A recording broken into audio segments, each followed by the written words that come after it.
garage from the outside. What is it? His mom's gonna get it. Okay. This is her parents. Alright, what's the key code of the garage? Danny's house. The cops are there. Well, I can't go in, but if they allow you to go in, I have to have the property owner's permission to enter. Something's going on. Okay. Well, he's the property Well, owner. Chris told me Shannon was at her girlfriend's house. Do we know who that is? Do we know who? Or phone number? He didn't say. When did he tell you that? Chris is acting funny. I don't get it. What did he say? He told me that Shanann didn't take the girls to school this morning because she was going to go on a play date, but her car's here. And then he told Abby that Shanann left the game overnight.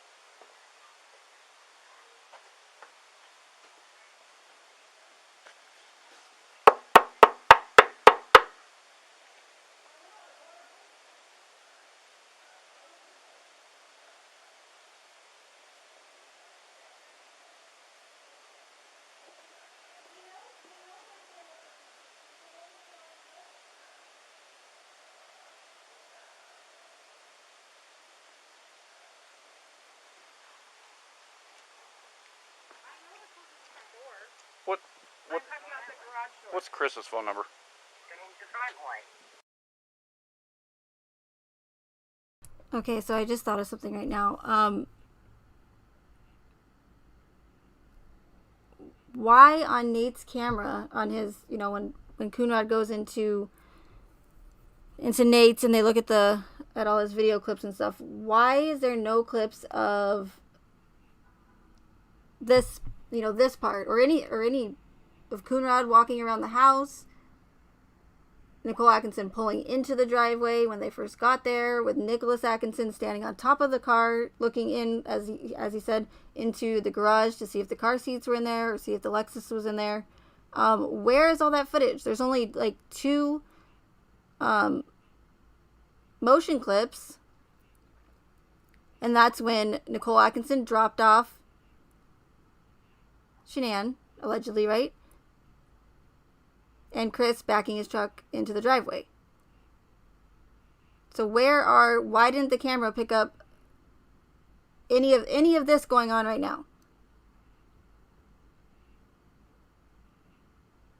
Or why don't we get video clips of Chris going into Nate's house, going out of Nate's house, Coonrod walking up? How many times were Nicole Atkinson walked up and Nicholas Atkinson walked up? Why don't we see any of those clips on Nate's motion clips on his TV?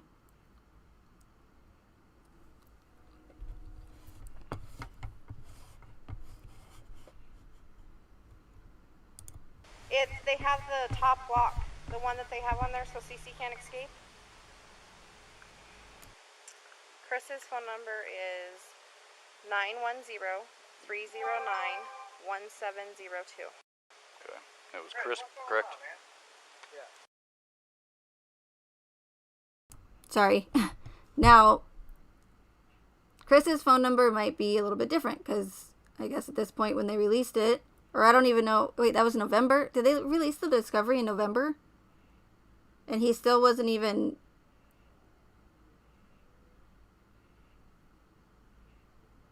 Does anybody know the specific day in November that the discovery and everything was released? Because if Chris had his sentencing hearing on November 6th... Sorry, I'm like trying to process this right now. And then they just released everything just like right after that? I mean, what if Chris did file an appeal within the 48 days that he had and this ended up going to trial and they just released all this information? I don't know why I didn't, I'm sure I did think of this before, but it's not something that I've thought about in a long time. I don't know. We'll circle back to that.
Hey, Chris, Officer Coonrod for the police department. Pretty good. So, do you have any idea where your wife is?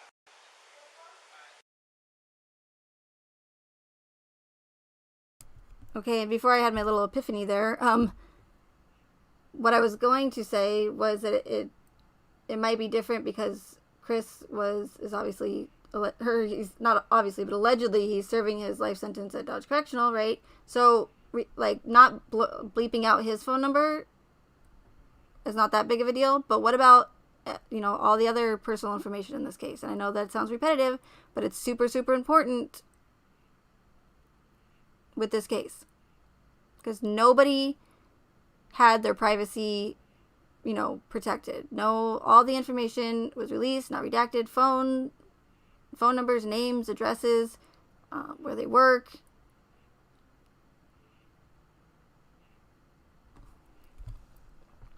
And then I paused it here because, again, this is just one of those, like, okay, that was weird moments, and it's not factual, it's just my opinion, but I do want to point out whatever things seem inconsistent.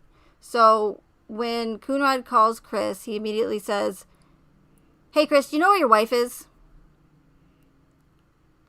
And it's like, okay, does that seem like normal, like something normal for a police officer to say? Because at this point, Coonrod only knows what the 911 operator has told him, what Nicole Atkinson and Nicholas Atkinson have told him about what's going on, right? So, as a police officer, are you trained to just believe what anybody says, or and automatically have a bias towards someone else? Because they don't. How does Coonrod know that Nicole Atkinson and Nicholas or Nate or anybody is being honest to him? Right? So when Coonrod gets on the phone and talks to Chris, he goes, "Hey, Chris, do you know where your wife is?"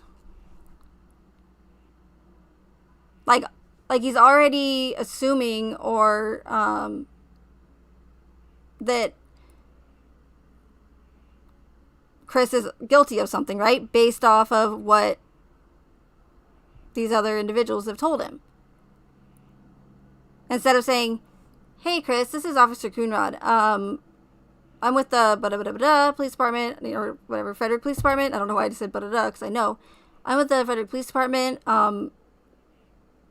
Your wife's friend is here. She called in a welfare check because she's worried about your wife. Do you happen to know where she's at?"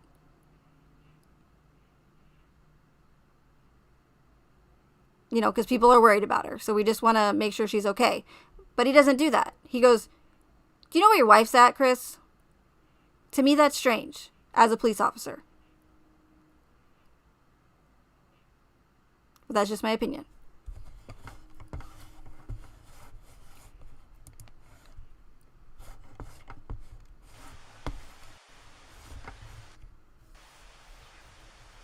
Okay.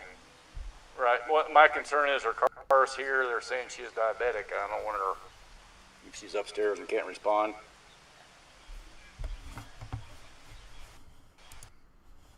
Okay, sorry. As far as we know, based on the narrative, Shanann was not diabetic, correct? So, was it Nicholas Atkinson or Nicole Atkinson, or who was it that said that Shanann was diabetic that told Coonrod? I don't remember, even though we just watched that.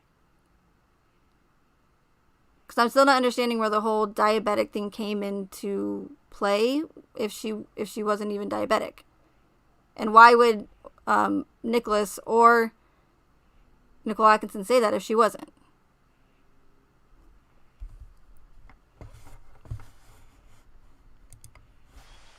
Okay. About how far out are you? Okay. All right. Thanks.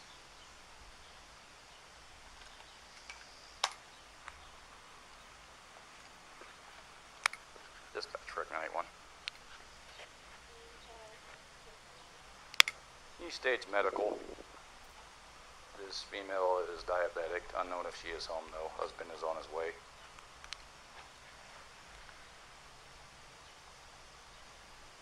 You say how long you think it'll be here? He said like 5 minutes.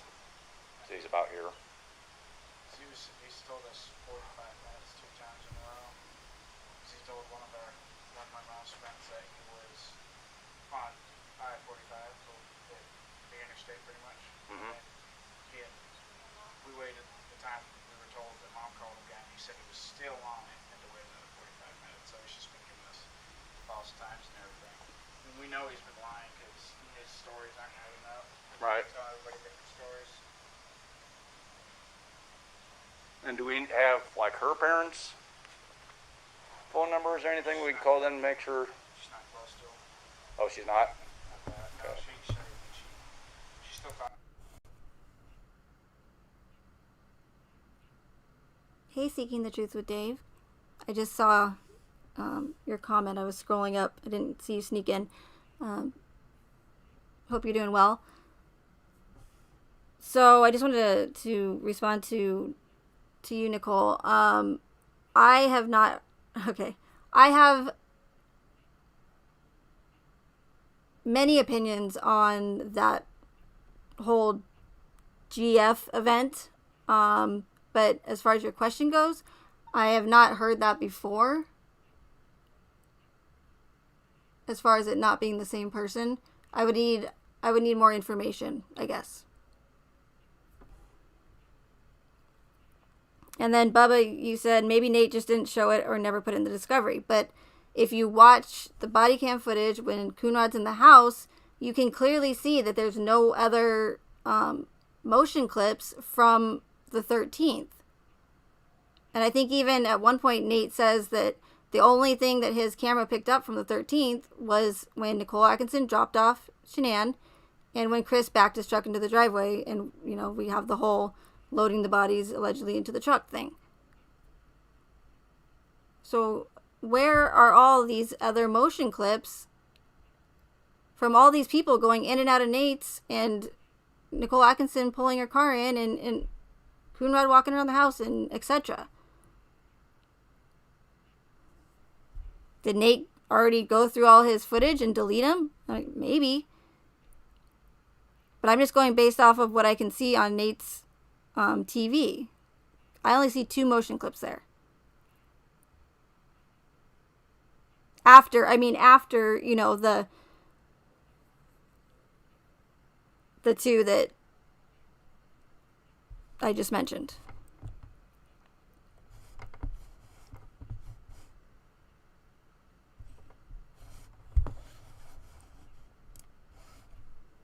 Doing everything, but they don't know any of the codes to the house or anything. Well, I was just thinking maybe they were watching the kids or she was visiting them or The state, they don't. Okay. there's not people that live in Wisconsin or something along those lines. Okay. Yeah, I mean, I don't see anything out of place. I'm not hearing kids. I'm not hearing anything. Yeah, and all of her stuff is here, and I set off the alarm by trying to open the garage. Okay, so not for nothing. And again, I'm not accusing anybody of anything. I just want to make that clear. But if you want to find facts and if you want to find, evidence, you can't just unfortunately, you have to look at everything. You know what I mean? And all the inconsistencies. So I just wanted to say that.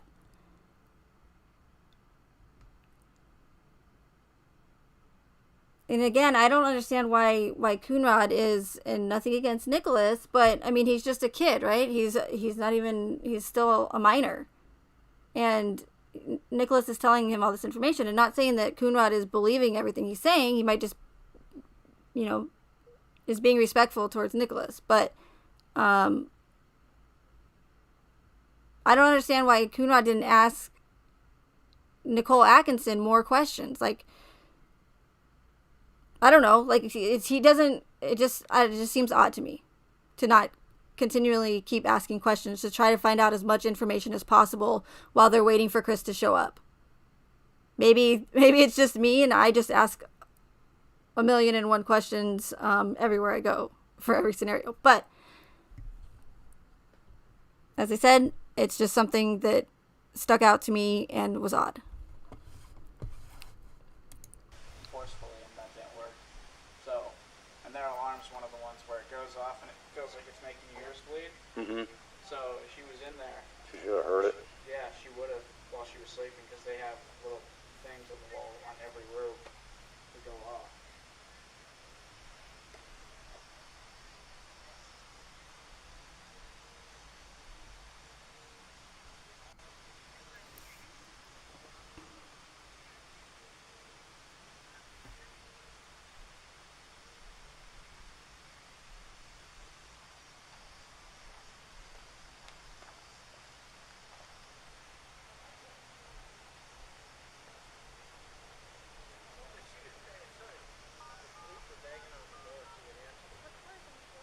What's Shannon's number? It's 910. And I set up the alarm, assuming you probably can't have all the alarm stuff. It's pretty loud. Sorry. That's kind of weird. And the lights upstairs. 850-3286.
I don't hear the phone ring or anything. The neighbor has a camera system, Mm-hmm. and he said, because we have one story, she's with a friend right now, and then there's another story, she's on a play date with her kids with another friend, and then she left in the middle of the night. So he told us 3 different stories. So neighbor over there said he has a camera that sees out into the street. Okay, so stop go. Something else that I find rather interesting is that how many people in this case, right, or everybody that was interviewed and that law enforcement spoke to, friends, family, in-laws, they all said how wonderful Chris was, that he would never hurt a fly, that, he was just all around a great guy, right? Super nice. But then the minute that they heard that he was backing his truck into the driveway, or for instance right now, why was everybody so quick to do like a 180 and go, oh yeah, we knew he was guilty? That's strange, because you just said in your interviews, or what the narrative states is that you can find a one thing bad about the guy, not a lick, right? Even the Rusek said, it's weird. Even the Rusek stated that they loved Chris like a son, and how wonderful he was to Shanann, how wonderful of a husband he was. Amazing son-in-law. But then in the Dr. Phil episode,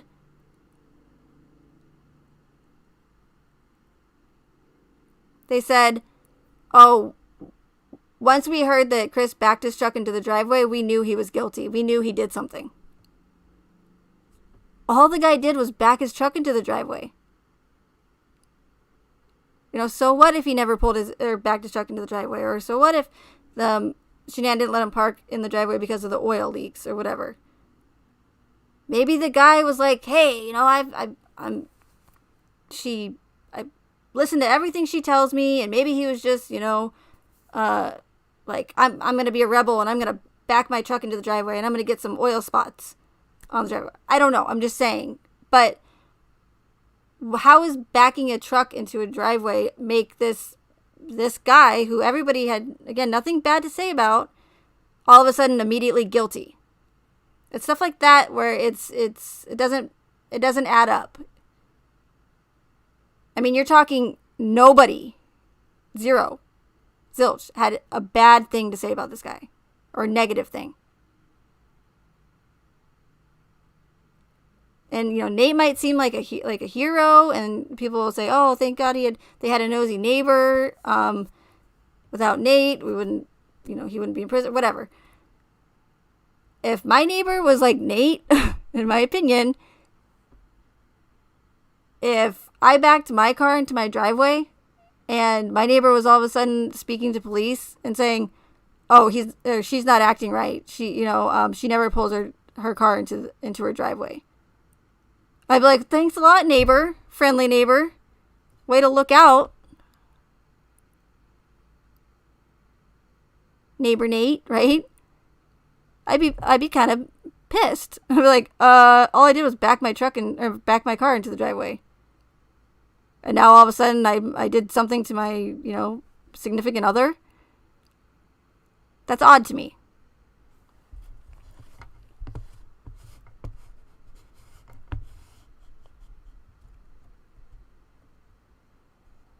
And just because they're going through a separation,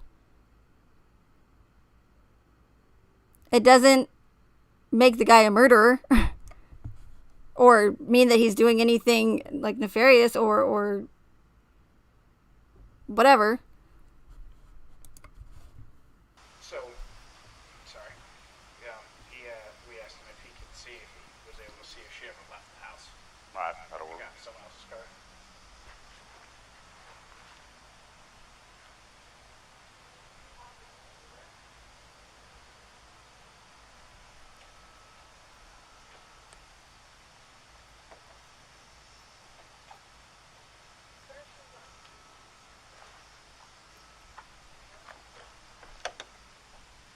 Shannon, are you home?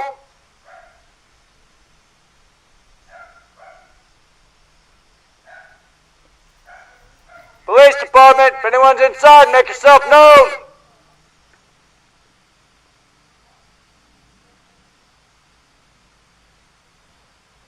Police department, if anyone's inside, make yourself known.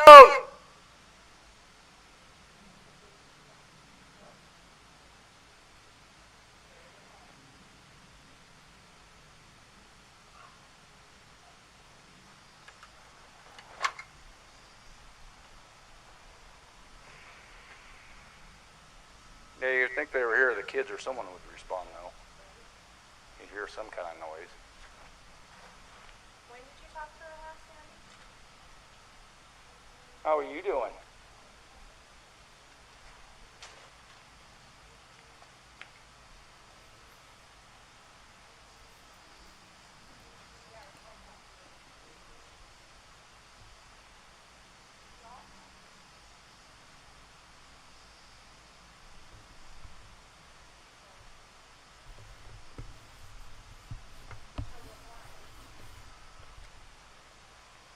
I don't think Chris is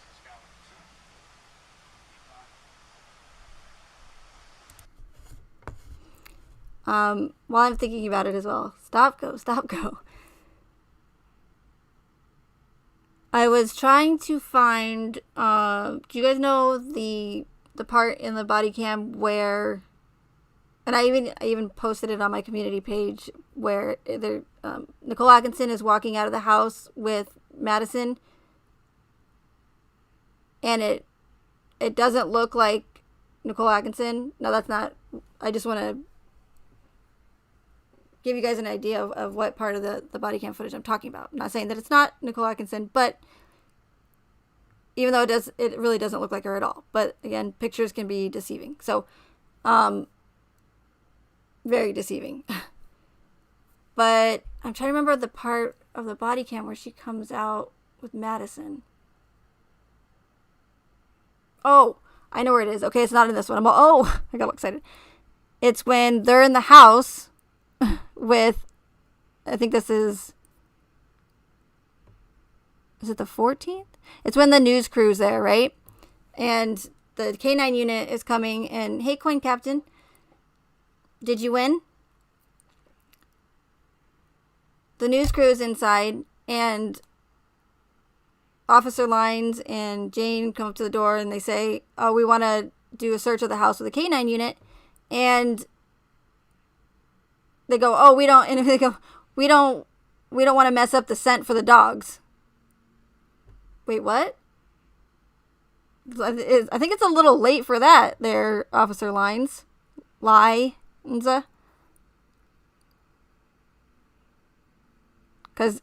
there's been people in and out of that house all day long.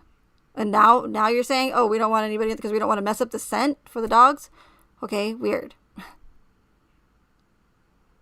But it's that part in the body cam footage, and I tried to find that footage, or that scene, not scene. And I don't think it's there anymore. And I could be wrong. I could be going cuckoo, but I guess we'll find out if I do play that.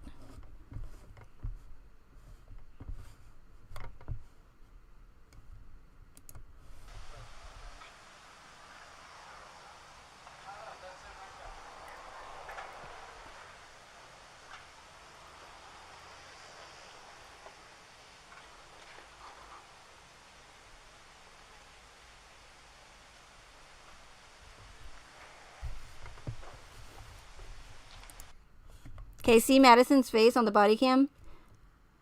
She's a toddler. She's a child. Why is her face not blurred out? If you watch, I don't want to sound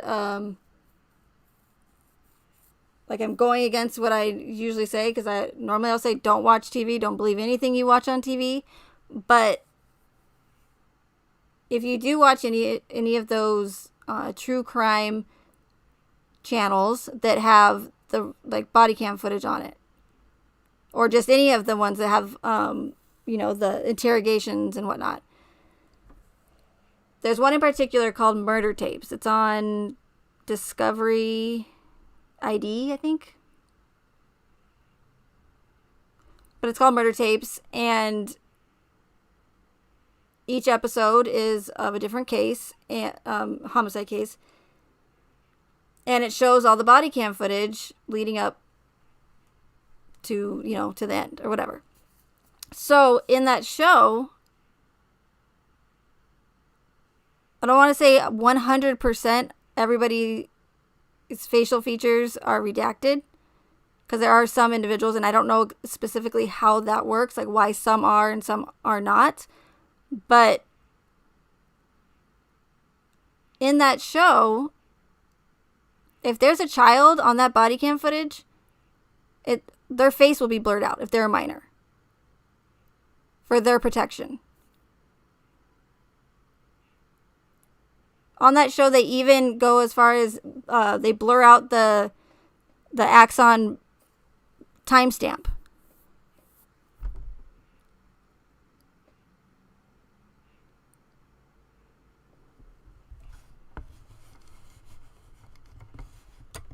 A lot of the times in the show, the officer's body cam will be pointed down a little bit more, so that when they go into someone's home, you can't see the entirety of this witness or the person who they are questioning or trying to gather information from. So you don't see their personal items and the essentially everything that's in their house. Because that's their house. It's their place to go for privacy, right? You guys see what I'm saying? You guys see what I'm saying, right? So why with this case was no one's personal information redacted with the discovery when it was released? Why were phone numbers not bleeped out? Names of people that were interviewed, like Chris's coworkers. I mean, you're talking about what we've been led to believe as a cold-blooded murderer, right? That killed his entire family with his bare hands. Which means he's a psychopath, pretty much, right? That's what the narrative, the official narrative, has led us to believe.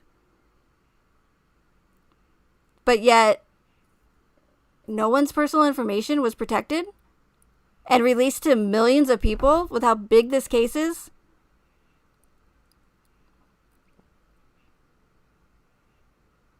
Even if they said, oh, I don't care. And not only that, but everybody in the case, nobody had a problem with having their personal information released. Even if that were the case, which is very highly unlikely, it doesn't matter. It's not up to them. It's the law. Like, you have to protect people involved. And especially if it did go to trial.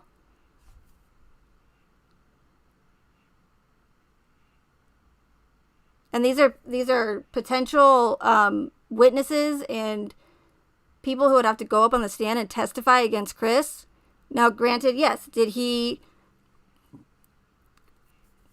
confess and plead guilty? But just because he pled guilty and confessed and they closed it, like, it just, what if he did decide to appeal? And as far as I know, what I read in my research is that Chris would have had 45 days after he pled, or after the plea deal, right, to file, and I'm sure Nina can help me out with this, or one of you guys, to file some sort of appeal and decide that he wants to have his day in court and go to trial. I mean, it just boggles my mind because, again, we're talking about a family annihilator. That's what they want us to believe in this case, you guys.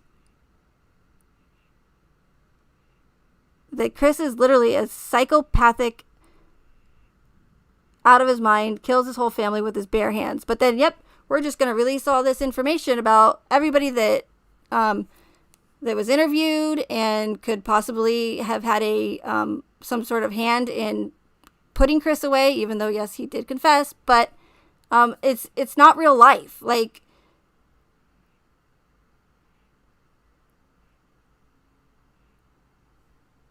it's just not real life, in my opinion.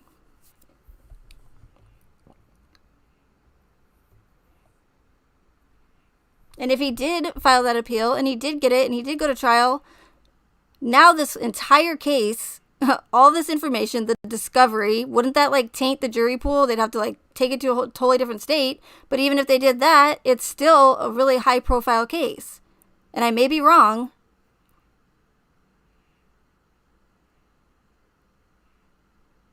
But I'm usually not. I'm just kidding. Who does that sound like? What I was to say, sub points to whoever gets that right. But I worded it a little bit differently.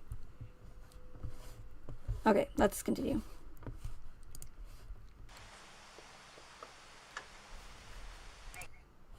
Sorry, one more thing. Where's the footage right here? Any of this footage on Nate's camera? Motion clips of Chris coming up to the house.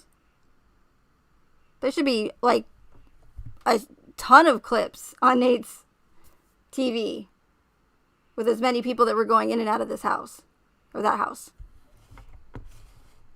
I'm here. Yeah, can you hear me? Okay,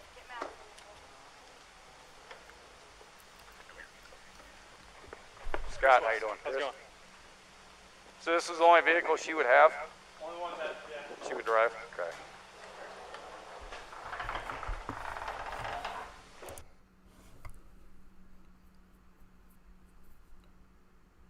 Again, this is just my opinion. I'm not accusing anybody of anything.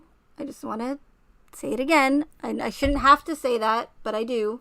Because people always take things the wrong way.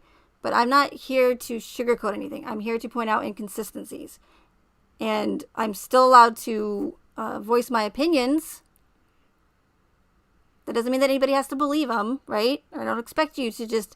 But we're all allowed to have opinions. And in my opinion, and we're all different, right? And people, I get that. People deal with stress differently. They deal with death or tragedy differently. Everyone's different. But to me, Nicole Atkinson, what she's saying on 911 and to police and to Coonrod, then yeah, Kessinger is definitely not a victim for sure, Dave. That's one thing we definitely can agree on. She's by no means a victim whatsoever.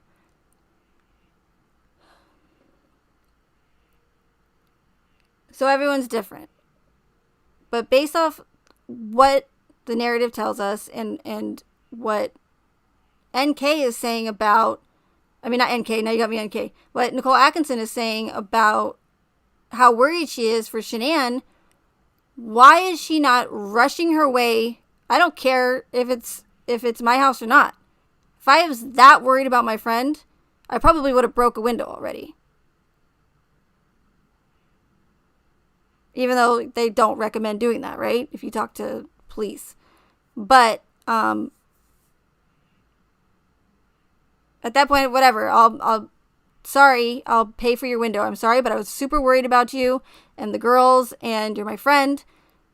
I'll pay for the window, but I had to make sure that you guys were okay. So if it were me personally, and I'm not Nicole Atkinson, but if it were me, I would be saying, Nicholas, hold Madison, and then I would go right past Chris into the house. There's an officer there. What's going to happen, right? Who cares if it's not our house? It's if that was my friend, I would be in there in a heartbeat.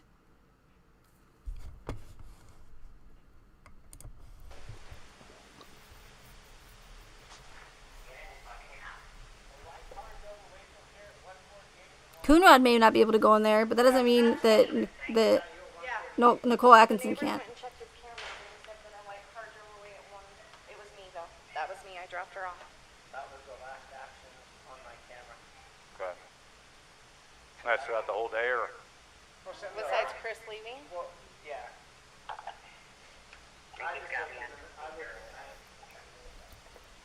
What about can you zone where you can look for the day? During the daytime? What? Frantic. The girls' car seats are in the car too. So she left with the friend. She would have took the car seats. I can't go look at. Yeah, but how did she know, or how did she know that she wasn't in the house? I mean, isn't that the whole reason why Coonrod's there? To make sure that if she was in the house, that she was okay?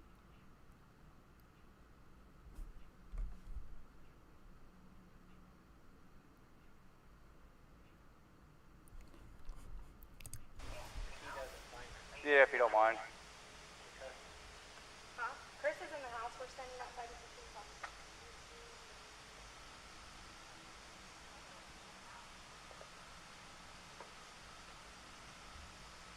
Can we go in the house? We can. I mean, that's up to him. It's his house. If you guys... Nikki, I'm giving you permission to walk in my daughter's house. Mind if I come in, Chris? Okay.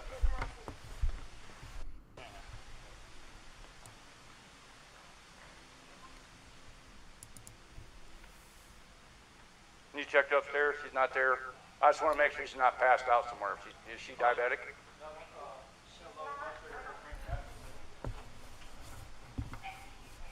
You might. So then Coonrod says again, is she diabetic? And what did Chris say? Did he say no? Let me rewind that real quick.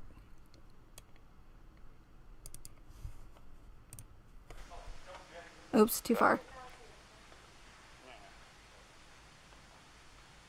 Like, where is the sense of urgency? Where is, and I understand that as far as what you're saying are, She's not there. I just want to make maybe sure she's not passed out maybe, somewhere. Is she diabetic? he said no. So blah, blah, blah, blah, You blah. mind if I look around? Okay, thanks.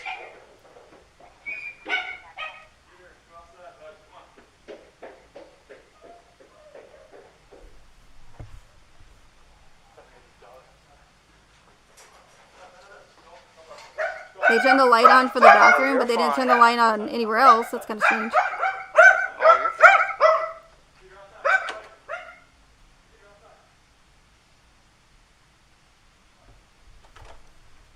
Oh, something interesting. Just one of my things that I've noticed. You know how I like to do that. You have, I think it might be actually spelled DEI. So that one we might need to, I might forget. But you have Dieter, if it is DIE. I don't know. I haven't found the exact way to spell it. But you have Die. Then you have Nate's dog, Diesel, DIE. Then Chris and Shanann went to San Diego. San, DIE. I just think it's rather interesting that there's several deceased people in this case, and the word die keeps popping up a lot. Okay, anyways.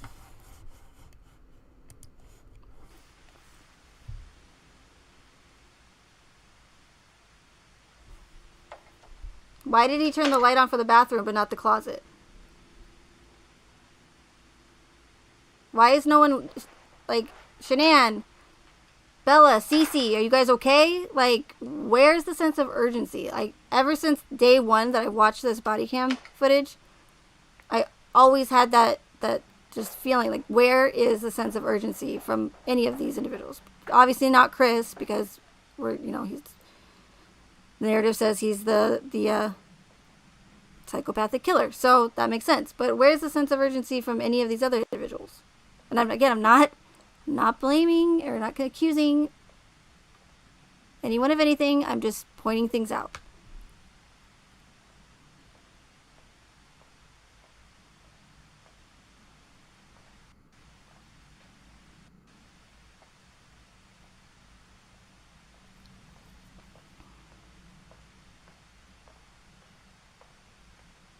I know, right? Poor Dieter. Little puppy.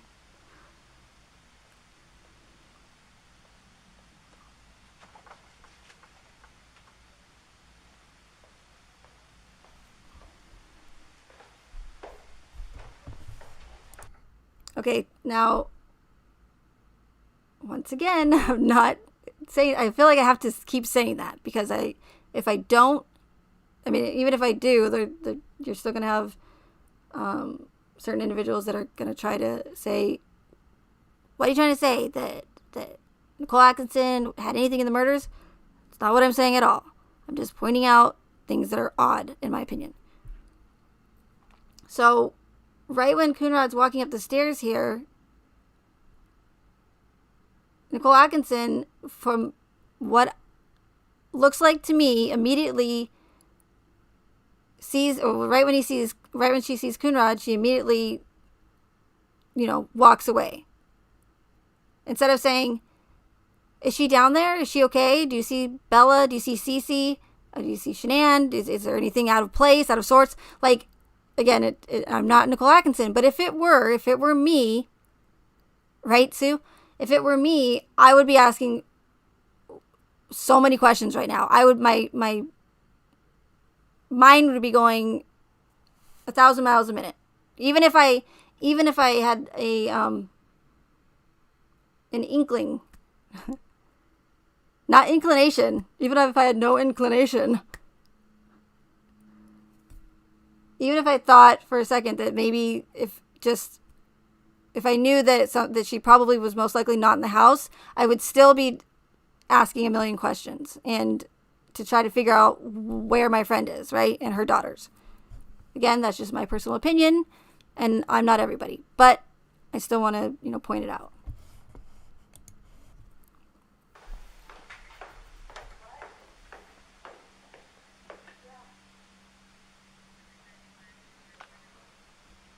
Right, if they knew that they weren't in there, Ara, then what are they looking there for? Why aren't they doing something else to find out if she's not in the house, where is she?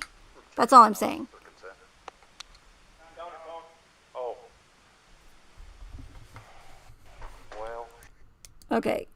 Oops.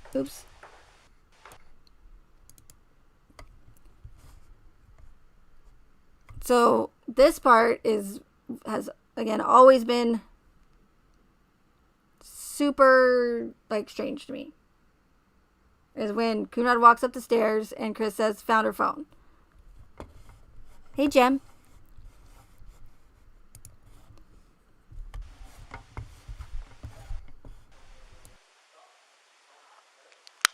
Checking the house for consent. Oh. Well, shoot. Okay, so we've seen this a million times. Coonrod walks up the stairs. Chris goes, "We found her phone." And Coonrod replies and says, "Oh, well, shoot." Continues to walk past Chris into the laundry room. Wouldn't the cell phone be a pretty important as far as being a police officer goes? Wouldn't you want to start asking Chris oh, at that point, what? Wait, what? You mean your wife's phone's here? Shanahan's phone is it's here? So okay, well, that changes things, right? If her phone's here, then where is she? Or something, right? Where's the reaction from that you would think that Coonrod should have as a police officer? Or why would he not ask for the phone so he can look at it? Or whatever. Some sort of just something. But instead he's like, Chris goes, "Oh, found her phone. Oh, well, shoot." Very, very, very, very strange. Chica! How have you been? I've missed you. Hope you're doing well.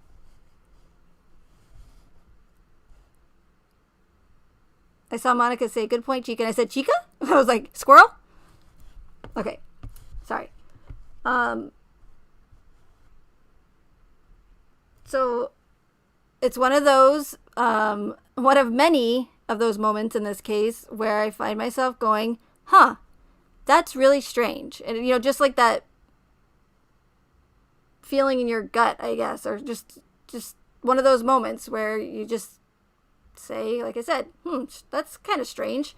Strange reaction for Coonrod. Because why wouldn't he want to know more about why Chris was able to find Shanann's phone, right?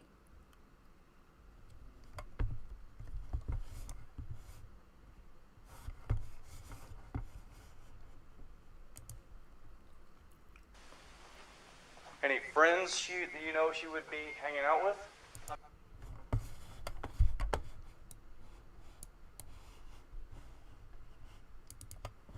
I was trying to pause it on so you guys could see that statue or figurine, whatever it is, but I know. I guess her parents are out of state. okay. So at this point, Coonrod is, checking the rooms. Why does he look briefly in the master bedroom but doesn't go into the master bedroom? Like, he goes into the girls' bedrooms first, right? Across country, North Carolina. Oh. Yeah, so that's not happening. I just noticed that the way Chris says North Carolina is almost identical to how the character in American Horror Story that I just went over, well, that's in my American Horror Story videos, but that I went over in my last live streams, the character, Matt, I think it's Matt Miller, Chris Miller, Matt Miller, go figure. What are the odds? Matt Miller is the scene, he says that him and his wife decided to move to where his mom and his sister are. He goes, my mom's there, my sister's there. And he says, it's North Carolina. And just the way Chris said it was kind of eerie to me. But what are the odds again that who lives in North Carolina? Chris's mom and Chris's sister. Just another one of those predictive programming connections that are super important. I almost said super duper, and I'm really glad I didn't, even though I just told you guys that I was going to say super duper. Super important as far as this case goes, that predictive programming. Okay.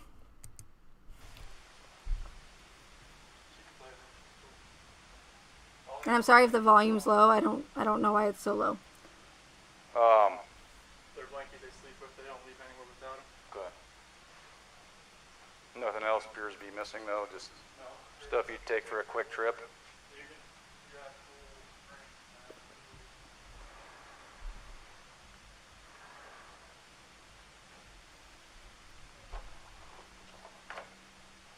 Why doesn't he look under the beds? Why? Where? I mean, obviously they're not under a pillow, and even.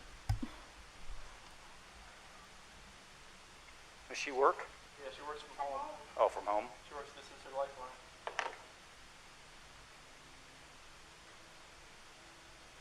Why is Coonrod not asked to see the phone? I don't. Oh yeah, trust me. It was shut down? Yeah. So, do you guys see the statue right here? And I think I saved the information. I hope I did, but I should be able, if I found it once already, I should be able to find it again. But this looks almost identical to a symbol that you'll see in occult symbolism. Also, the figurine that's up here in the laundry room is also looks very familiar to another occult symbol. And it also looks like the American Horror Story bunker from Apocalypse. If you look from the aerial view, it has spiral stairs, and it looks almost identical. And I might point out a couple more occult symbolism or more occult symbolism in this body cam, just so you know. There was also a lotus in Bella's room, and lotus is can be found in occult text as well. You know her passcode? I don't know her passcode. It used to be 2385, but now it's 6 digits. It's the baby's due date. 1/31/19.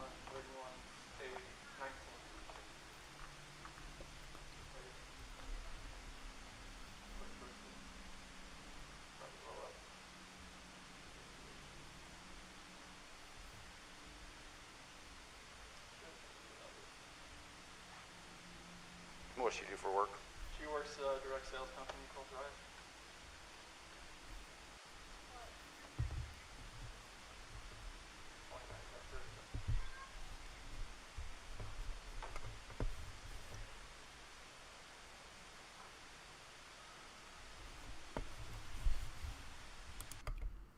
Again, why wouldn't Coonrod go into the playroom? Why wouldn't he go into the bathroom? Why hasn't he gone into the master bedroom yet?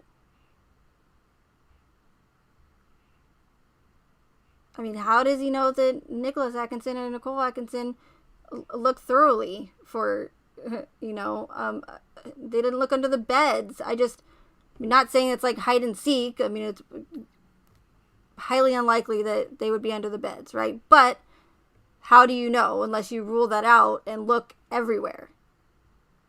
But they don't do that.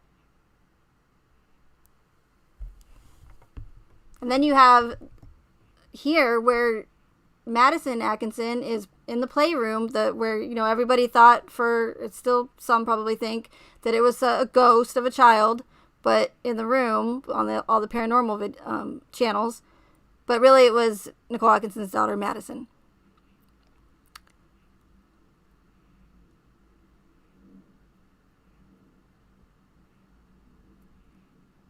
Why would they allow, or why would Coonrod, for one, let me go back a little bit.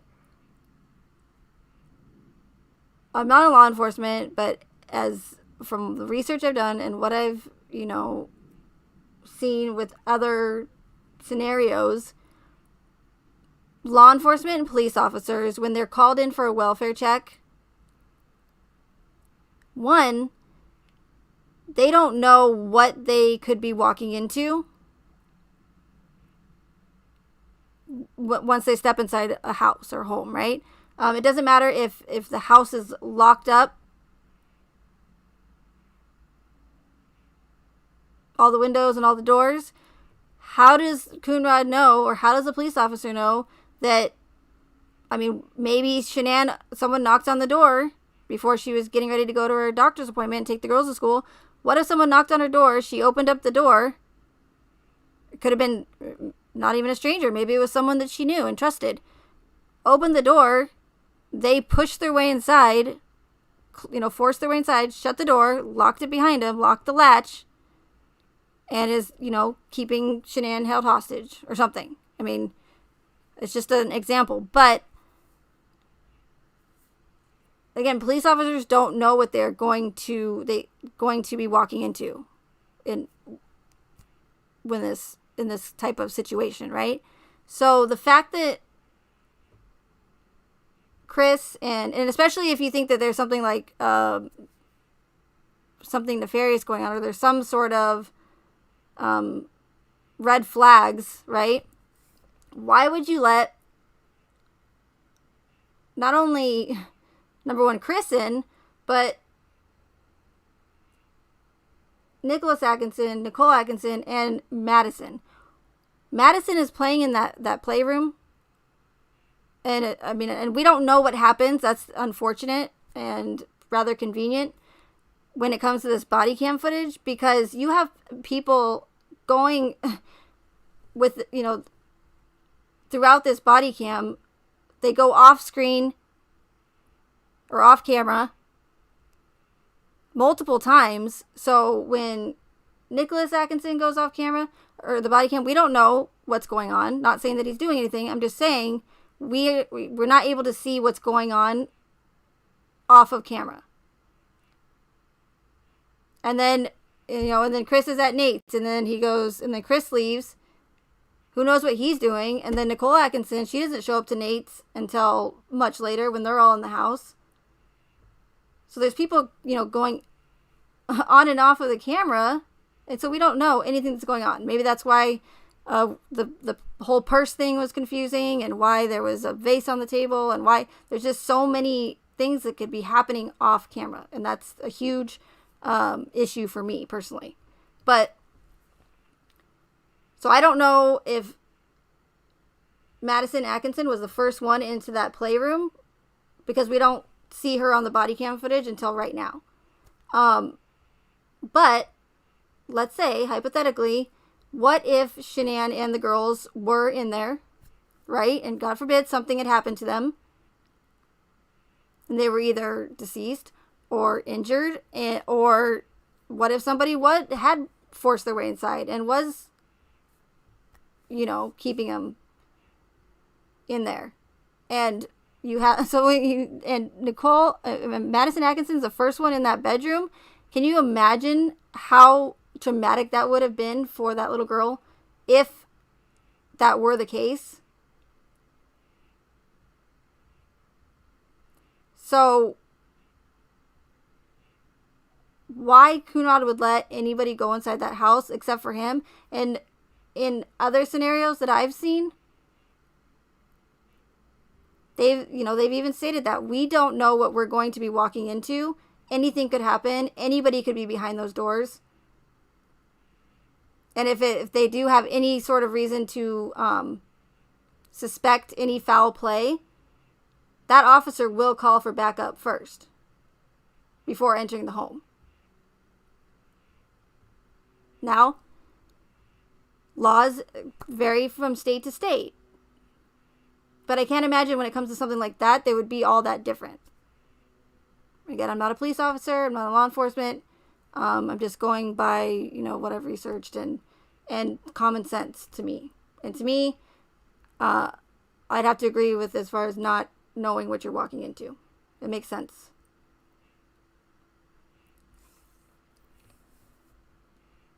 Another issue I have is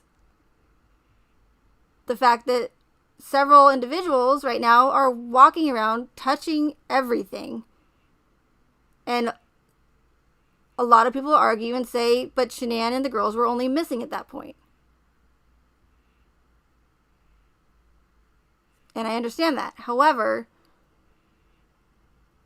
police officers have to assume that it could possibly turn in or become a murder scene.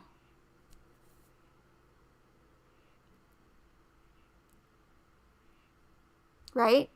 So, that being said, they have to, if knowing that it could possibly turn into that, they need to make sure that all evidence or potential evidence, right, is in that home or in that potential crime scene is not being tainted in any way. Regardless if they're missing or not. It could very well, and it did, right? The official narrative states that Shanann was indeed killed in that home. It doesn't matter if there's no murder weapon. It doesn't matter if there's no blood or like DNA. Like, it's still a murder scene. You know what I'm saying? And that's what they need to take into consideration. So the fact that all of these people are just touching everything, it's again, in my opinion, it's not real life. Okay, moving on.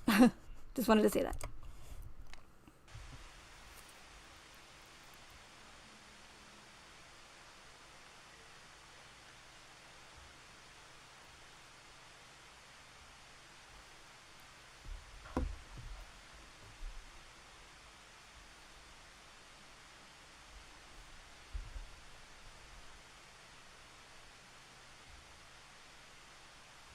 How often does her blood sugar drop low?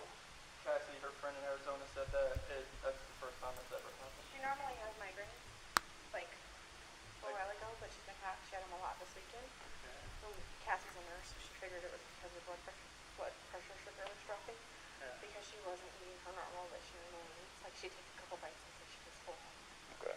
And She doesn't ever black out or have No, seizures or anything like No, that. I mean, a long time ago.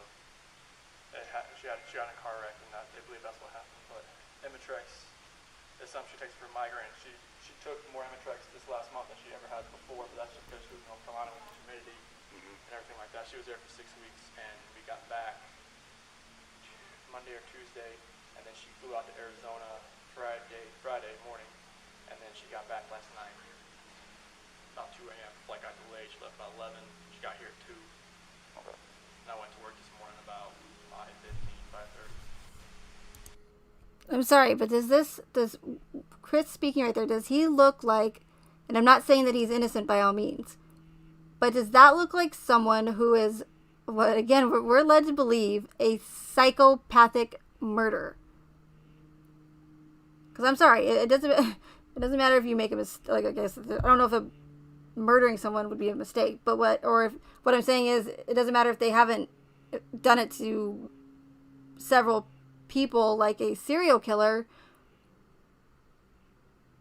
Law enforcement and the mainstream media and the official narrative has made us or wanted us to believe that this guy that we're looking at right now is a psychopathic killer.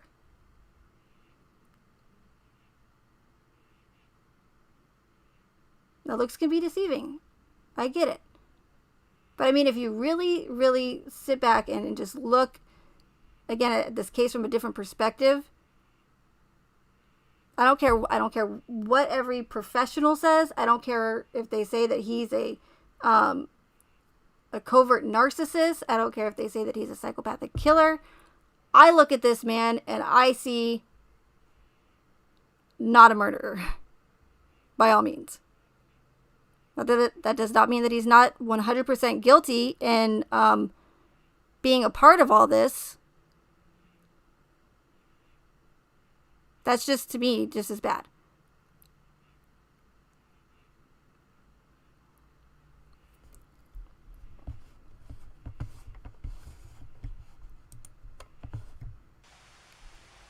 What do you do? I work at oil and gas and dark road What do you do for them? operator. Long days then? Yeah, I'd definitely still be out there. Yeah. Yeah, it's always a long day, especially in that heat.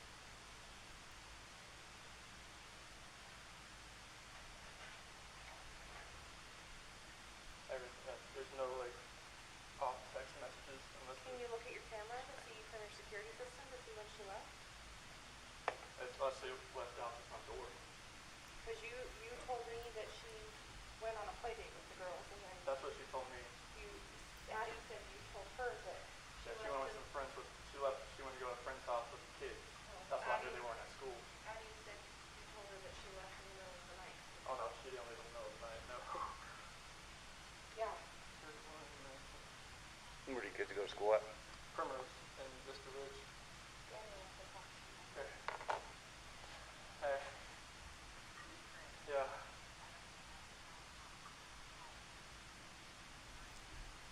No. Yeah, she said she was at a friend's house. That's what she told me she was going to do. Nicholas. I have no clue at whatsoever why she wouldn't take herself home. No, it doesn't make any sense at all. Totally off topic, kind of, but I retract what I said earlier about not finding anything new, because I keep finding new stuff watching this body cam footage, so I take that all back. But disregard that I said that.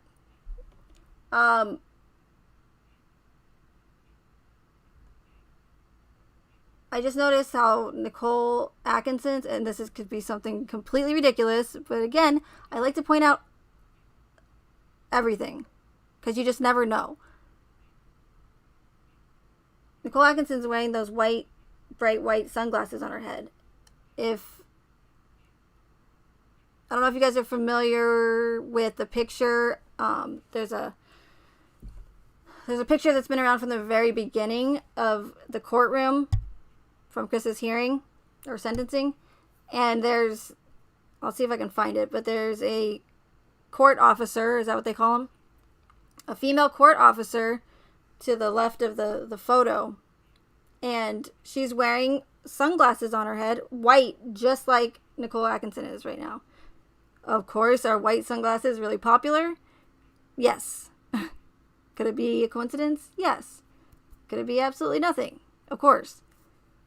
But what's weird, that I always thought was weird, is how in that court officer is wearing sunglasses on her head for a high profile in a courtroom, number one. To me, that doesn't seem very professional. And again, what do I know? I've never worked in a courtroom before, but if I were her superior, and if it were up to me, I would definitely ask them to remove their accessories, especially bright white ones, off of their head from a professional courtroom surrounding, I just found it weird that the court officer was wearing those sunglasses on her head. Again, doesn't seem very professional to me, but that's just my opinion, and I just wanted to point that out, because if I don't, I might forget it.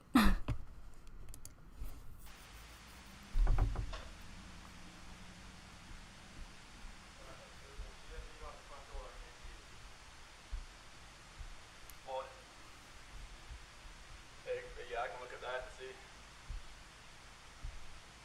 But it's so random because it goes off and on here lately. It gets false trips. They told me it was open when I got here.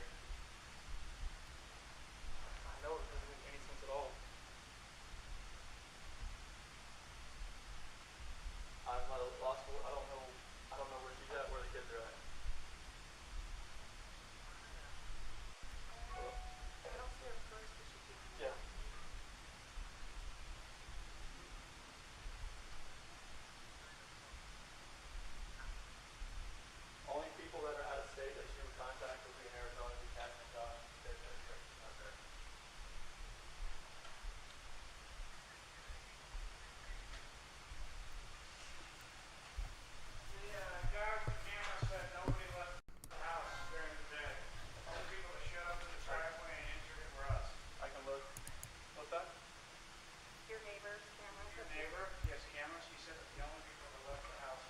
Cassie. Hey, Gina. That's all he has. I dropped her off. Okay. But who left and then you? Okay. I'll see if I can get on that USA app or Chase app. See if I can get on that, please. I'll see. I will. All right. Okay.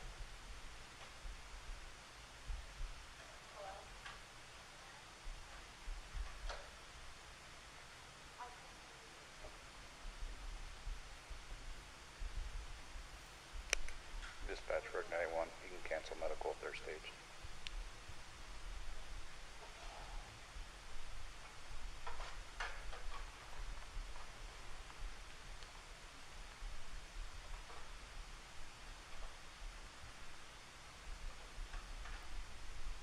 Chris is the last person to talk to last time.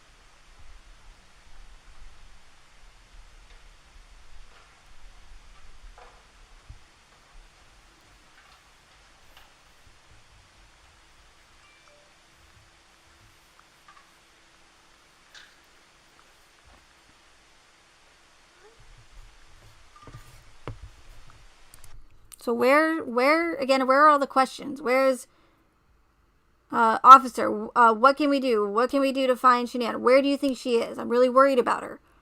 Who can I call? Should I call hospital? What can I do to find my friend? Where I just don't. And once again, I have to say this.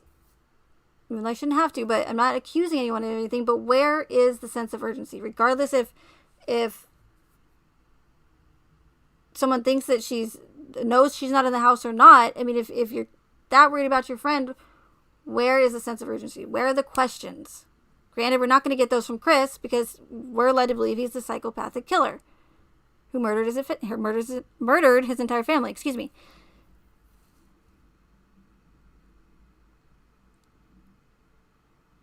Where's the questions? Where is the? How can I find my friend? If she's not here, where is she? I'm not. I have to go with my gut as far as in what I see. Like, where is that? I just don't. What they're saying in the narrative is not matching what's in the body cam. Do you know what I mean?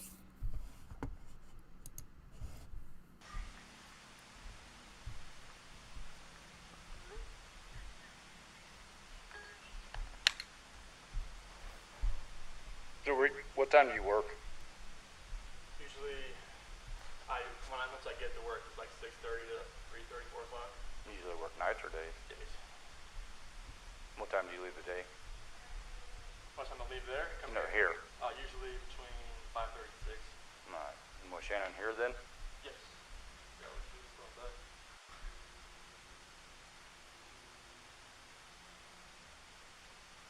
Does she usually watch the kids, or do you have daycare watch them? Or? She usually watches the kids if they're not at school. Okay.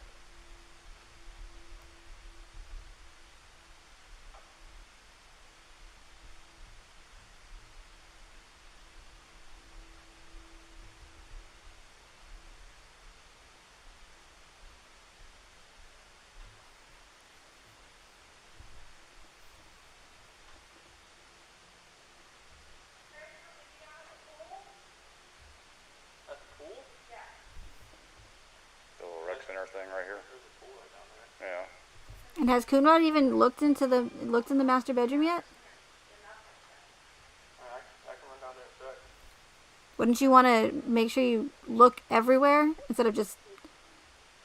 I mean, maybe he's trying to keep an eye on Chris or something, but I mean, you let him leave from Nate's Mental and issues, or do whatever off body cam. you are? Did you guys file it yet or anything, or just talking No, about it? we're gonna sell the house and do a separation. And how's that going? It's going Civil for the most civil. part, or?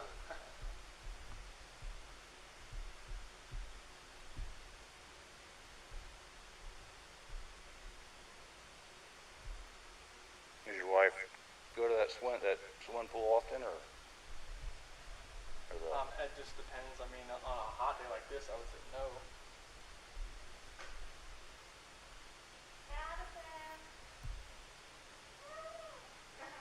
I know.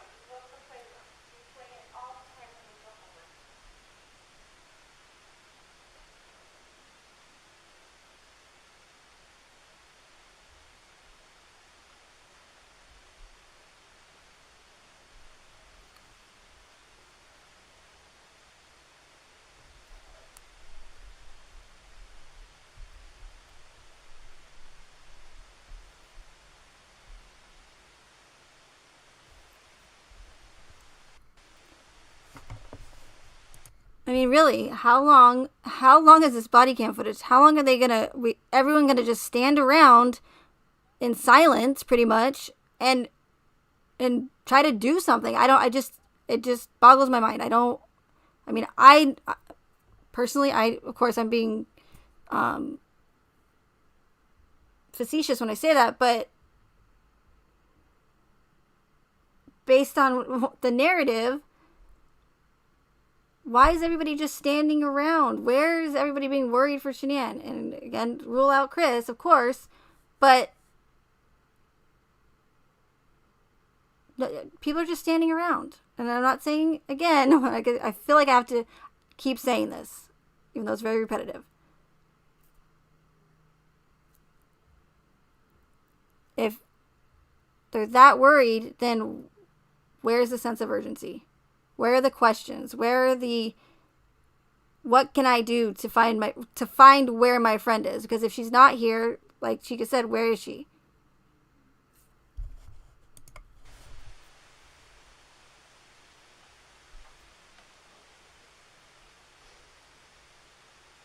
Or I'm sorry, well, Chica too, but Sue, I meant. I'm sorry.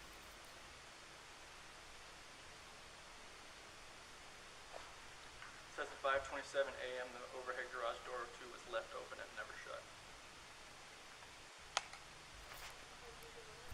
About that time. So either like when I 5:17. That's all we hear. How many times are we going to hear on point? 5:17. got here. So either the sensor was tripping out, which has happened before, if they've had to replace it 2 weeks ago. Before I left.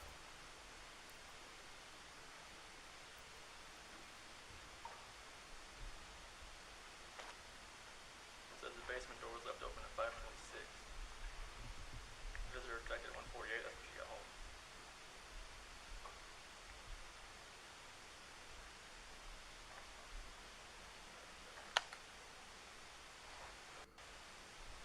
And then the visitor checked at 12:10. That was when she came.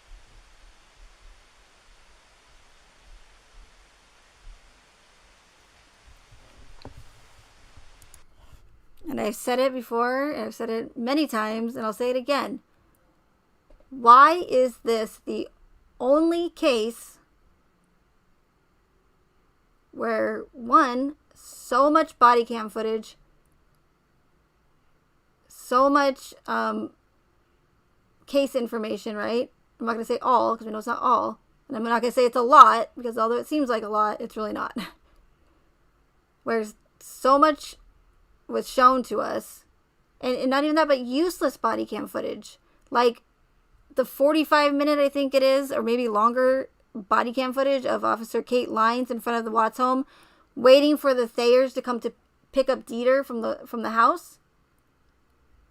Why did they release that footage to us? How in the world is the Thayers picking up Dieter from the house relevant to the case, and how does that give us any sort of closure or understanding as to why Chris did what he did or why this happened? It doesn't. But watching that body cam footage of the Thayers coming to get Dieter, it's emotional. It pulls at heartstrings. It gives people something. It's dramatic. Oh my God, it's horrible. The Thayers are going to pick up poor little Dieter from the house, and there's no one there, and it sets that again, that sadness mood, and it pulls at heartstrings, right? But what in the hell does that body cam footage have to do, or how is it relevant to the case at all? As far as transparency goes.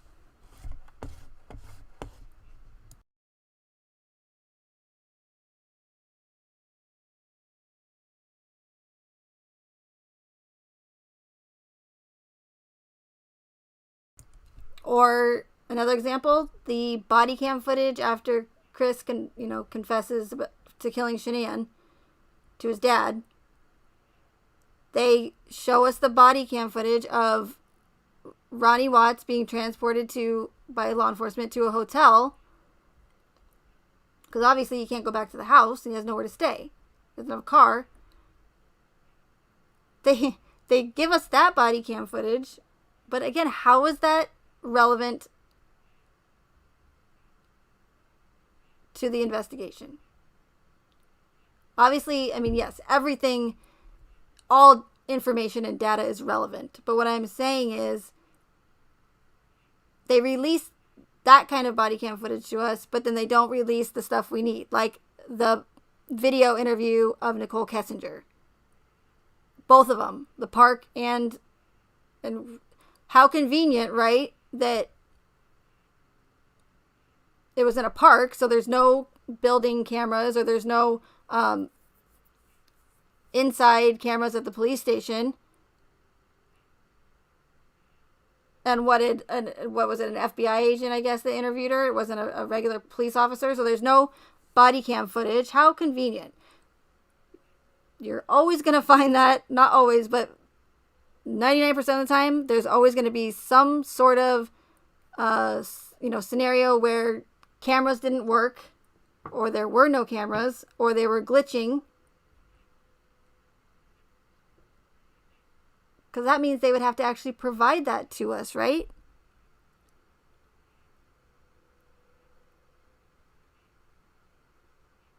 There's no cameras at Survey 319. How convenient, because it was an old well and it was about to be dried up. Where's the footage of any of the Anadarko footage proving that theory, whether or not Nicole Kessinger went to work or whatever? Where's the CCTV, a lot of CCs, camera street footage showing us Chris's route to Survey 319? And I looked it up. Colorado has that CCTV footage on their streets and on their highways. But they didn't even bother to get that footage.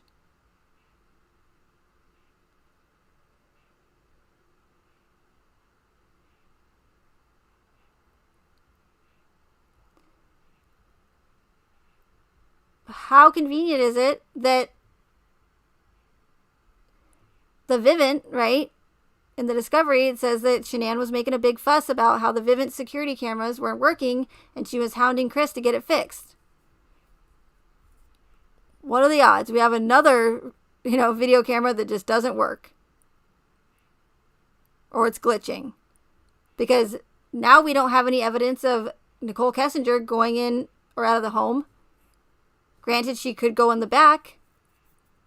But I want to see the footage of Chris leaving his house and going to Nicole Kessinger's house on all those days that he allegedly went.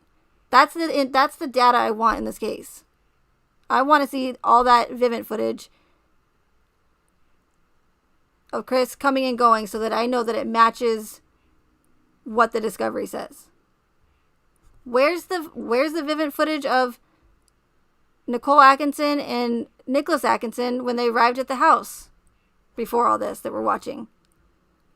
And initially knocked on the door and tried to open the door and did, but the latch was on it. Where's that Vivint footage? Because it was fixed by then. We know that because we have the footage of Shanann coming home.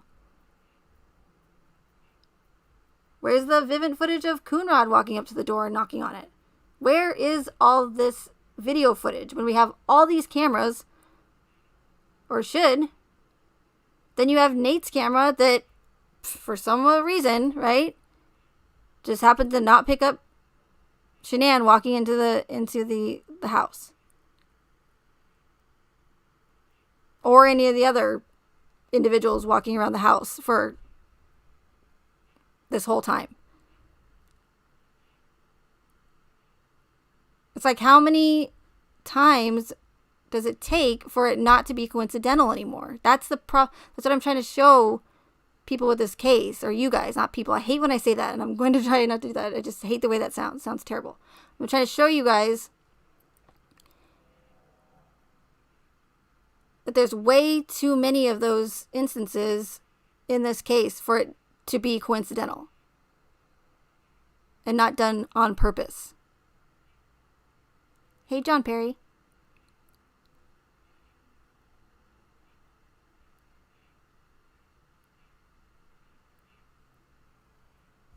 That's the footage I want.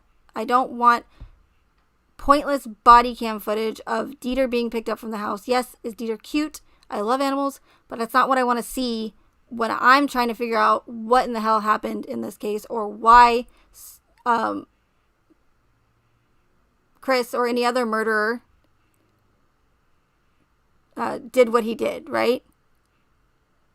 That gets me nowhere as far as transparency goes. Or Ronnie's ride to the hotel.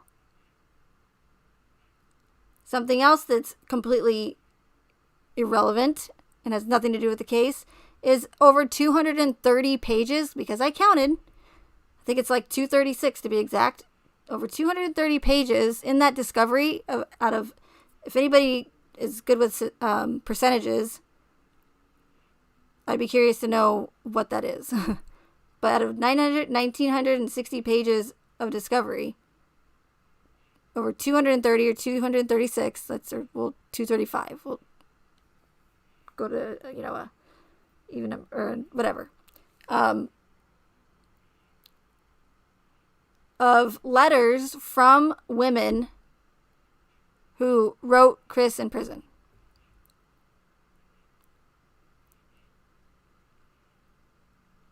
Some people might want to know what these women wrote to him, right? Me personally, I don't give a shit. I'm not here to judge. If they want to write to a convicted not serial killer, but a murderer, that's on them. I don't care.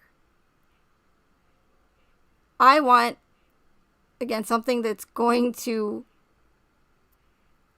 give me some sort of closure. That's going to, well, you guys get it. How are all of those letters relevant to the case or to the investigation? Because it was way after the investigation was closed. So they, in my opinion, they put those letters from women and they didn't even bother to redact the women's faces. Can you imagine if that were you and you had your letter broadcasted for millions of people to read to a alleged convicted murderer, and B, have your face shown to, what they blacked out her eyes or something?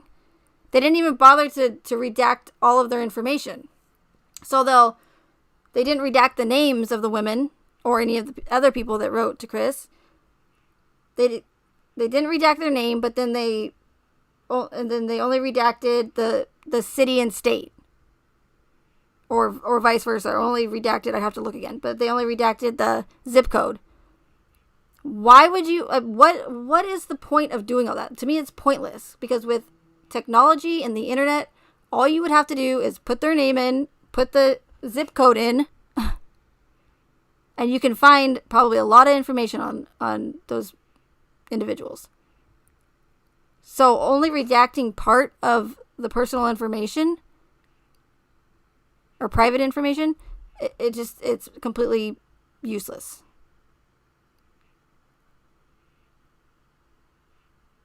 So in my opinion, they put those letters in there, one, for filler, because there's a lot of filler in that discovery.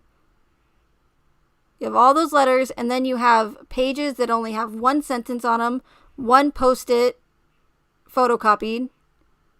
Some of the pages are even blank. There's multiple or duplicates of, for instance, the Be on the Lookout flyers of Shanann and the girls. Multiple pages of those. Some with only half of the page filled. And again, none of the page filled. I mean, it's all filler. So although 1,960 pages of information, it is a lot, because they never have released that much in one sitting, right? And without having to file a FOIA request or freaking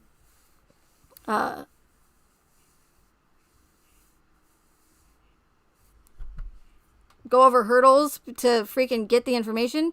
It does seem like a lot, but it's really not when you look at it. Just like the body cam footage, it's pointless. But again, it pulls at heartstrings. Oh my God, seeing Ronnie, Chris's father, poor Ronnie, he just found out that his son just killed his wife and his daughter-in-law and his grandchildren, right? Poor Ronnie. And so you see him being escorted to a hotel, and it is sad, right? When you say that's terrible. I mean, people put themselves probably in Ronnie's shoes and go, if that were me, I would hate for that to be me, right? But it's done on purpose to pull at heartstrings, to get people emotional, because it is sad. But how does that help us in the investigation? It's not. It doesn't. It's irrelevant.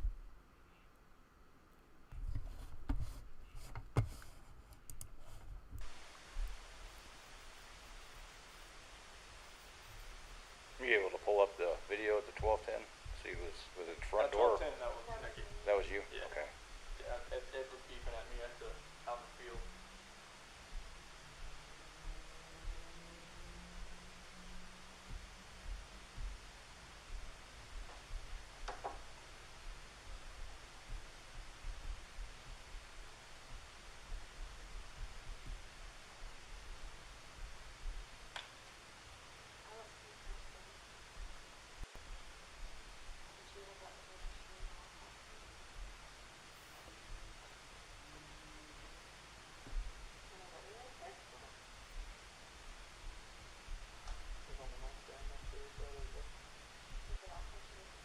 Takes off your clothes and hair.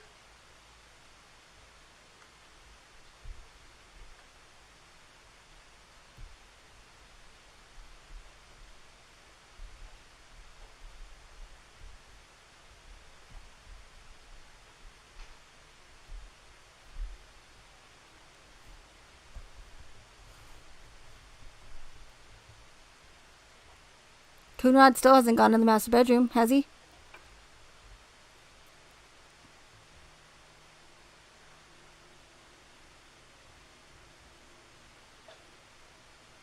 Does she do her work from a laptop, or is it just Phone. just from the phone?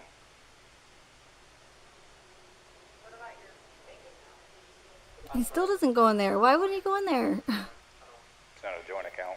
It's a joint account, but like she controls all of it. Like she doesn't let me do the finances. Huh, that's interesting. It's a joint account, but she controls all of it. So Chris has no control over the spending or the bills or what's going in and out, right? What are the odds?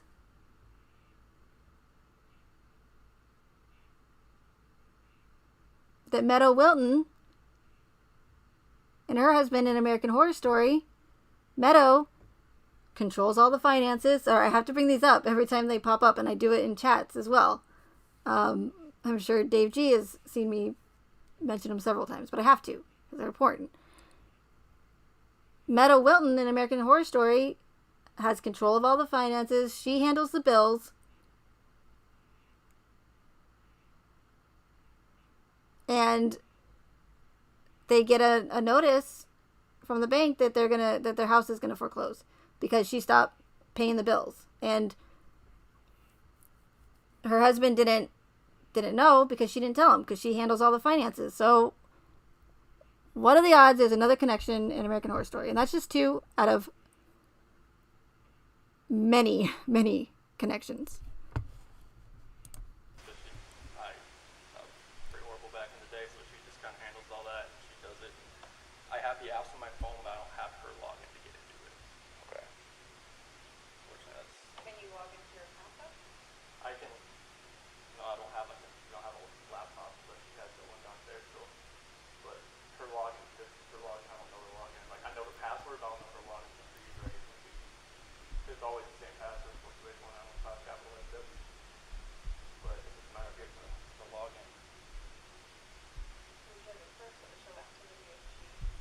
she's getting gas or. Yeah, somewhere.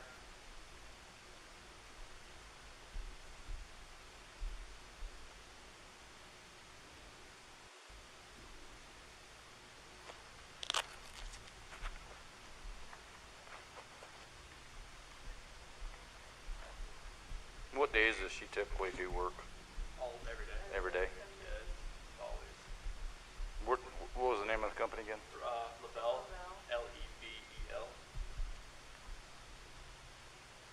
Where are they based out of? Texas. But they don't have like a, yeah, they don't have like an office. It's just all. Does she have someone that she reports to though? She has her leaders, but they're both in northeast part of the country. Like that, she has Addie Maloney. She has Amanda Aikman. She has Sam Paisley. Okay. What, do you have her phone number? Yeah. Yeah.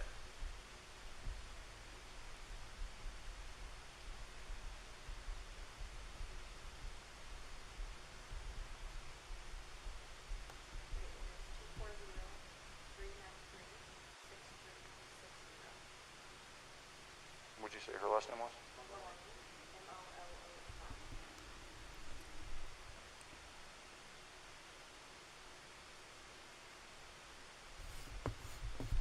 Okay, I'm just gonna skip through this because I've taken up enough of your time. Chasing USA. Oh, this part's important, so maybe I don't want to skip. Forgot about it. Tell that she took. No note or anything by the wedding ring?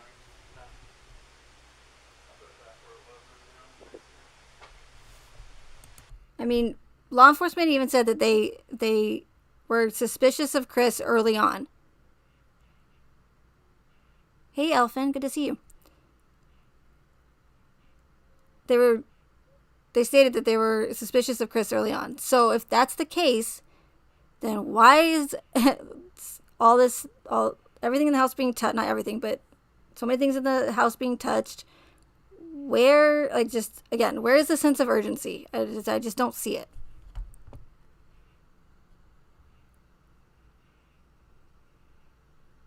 Okay, Nicole. I'm so boring. I put you to sleep. No, I'm just kidding. Get some rest. Thank you for being here. Is any of her clothes, anything like that missing?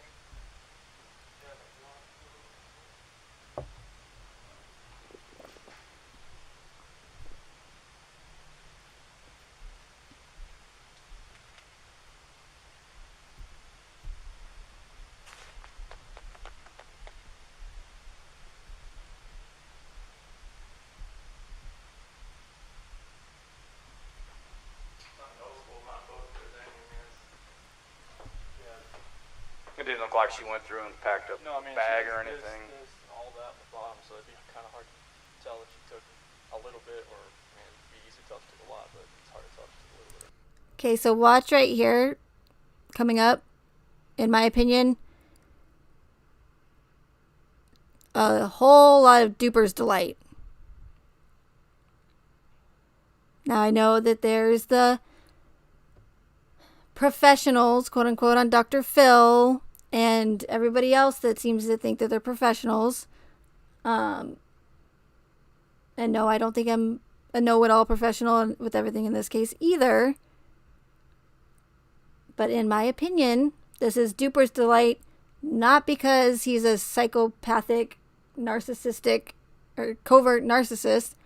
It's because he knows that he's fooling millions of people, or potentially going to fool millions of people. Or he's nervous, or he's just a really bad actor. She tell you anything about leaving, moving out? Not moving out. I mean, the last time I talked to her was this morning. She said she was going to take the kids to a friend's house, and then she asked where she was going to be. And then I've texted her today and never heard anything. But cars here. Right. Here. Unless somebody came and picked her up. But the people that I know, Look at his face right there. Does that look like a face of a family annihilator? I don't know. Think for yourselves. Very important. But in my opinion, that's some strong duper's delight right there. And I've seen it before. I've seen it in other cases, in other events, different scenario, but it always seems to pop up in these types of events. Right. Just want to go back one more time. She asked where she was going to be. And then I've texted her today and never heard anything. But cars here. Right. Here. Unless somebody came and picked her up. But the people that I know, nobody's heard from her, nobody's seen her. Look at his squinting. Look at him. Looking at Coonrod.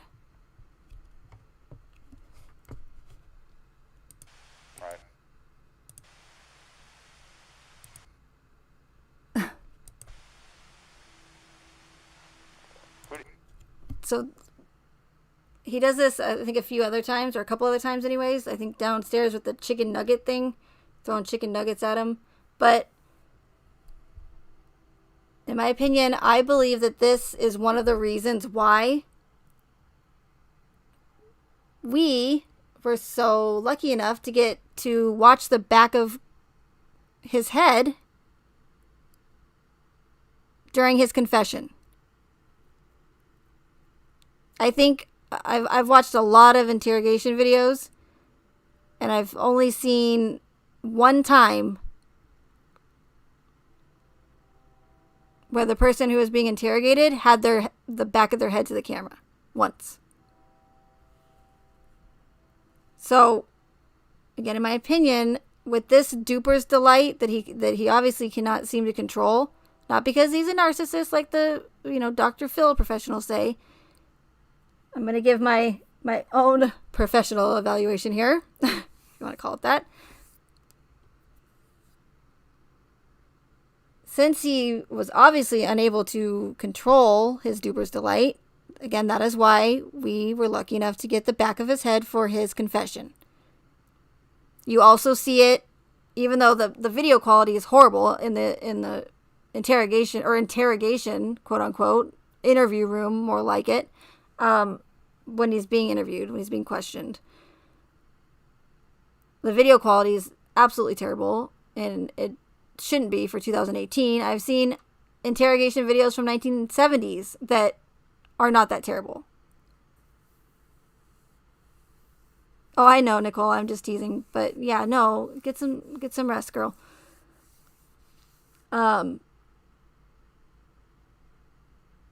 so the video quality is bad, right? But even in the first day when he's being questioned, you can see where he starts to do the exact same thing. He'll start to have this smirk on his face and laugh. And I think, again, that's why they had his back to the camera, because they didn't want someone like myself or you guys or other professionals. We're all professionals. Professionals analyzing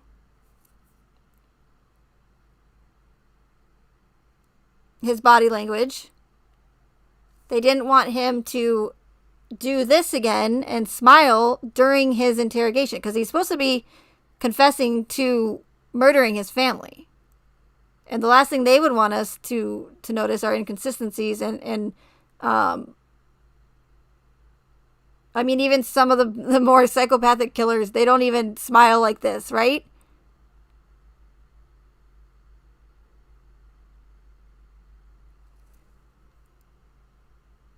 So they don't want professionals being able to analyze his body language.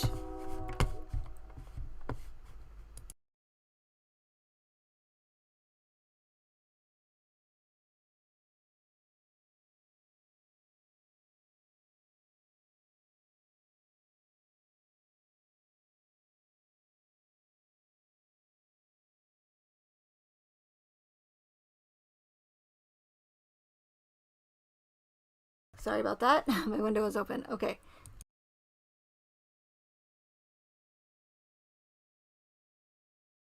So they didn't want them to be able to see him smirk or be able to, again, analyze his body language or break him down pretty much.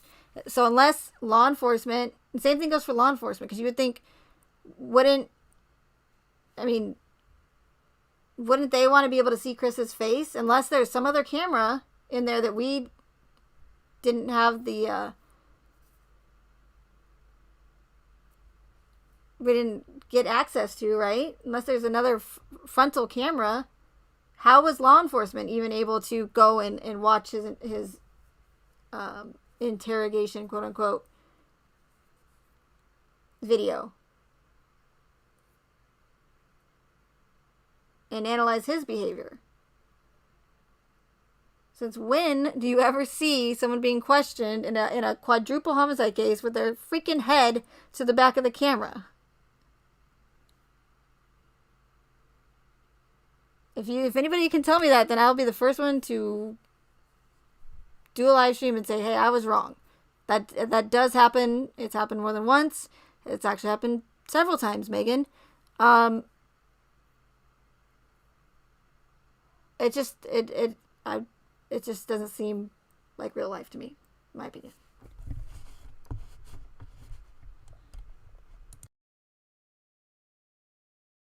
Who you guys bank with? Chase and USA.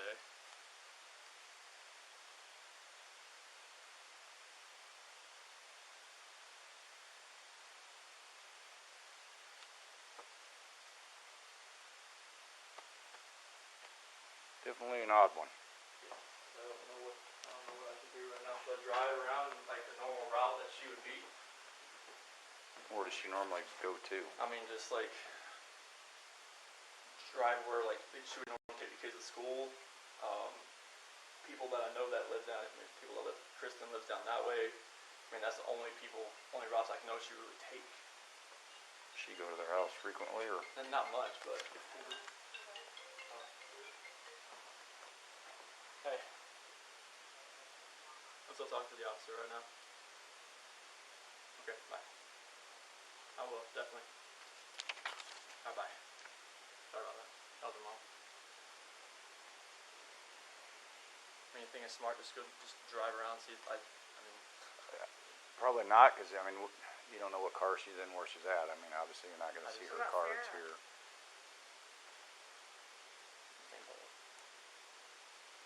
Well, I know Amanda's out of town because her brother died. Yeah. And she's not flying back till a day. And the other one she was really close with that I know is Sarah.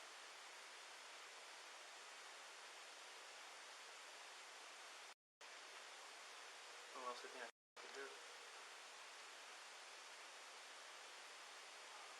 Yeah. Just wait for her here? Up here. Well, I've got my detective coming, Okay. just because this is kind of an odd situation. So we can try to get her pinpointed down, find a friend or something. Okay. He may have you call the bank. Okay. Hey, sir, it's Chris Watts. Not too bad. Have you heard from Sharon today?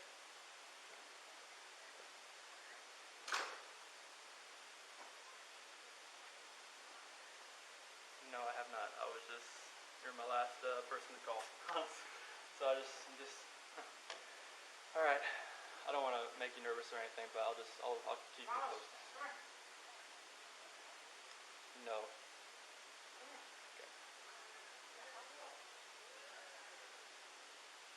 Okay, thank you. Bye. Not bad.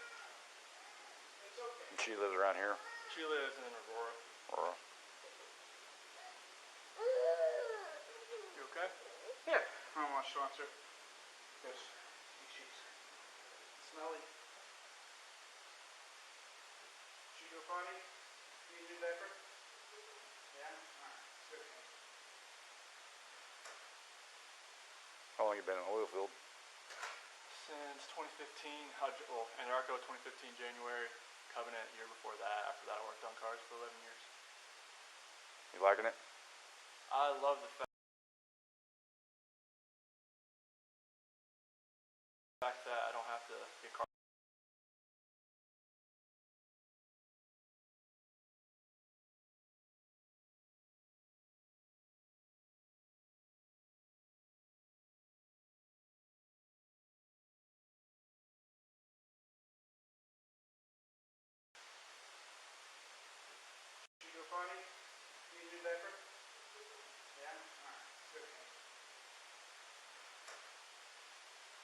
long you been in the oil field?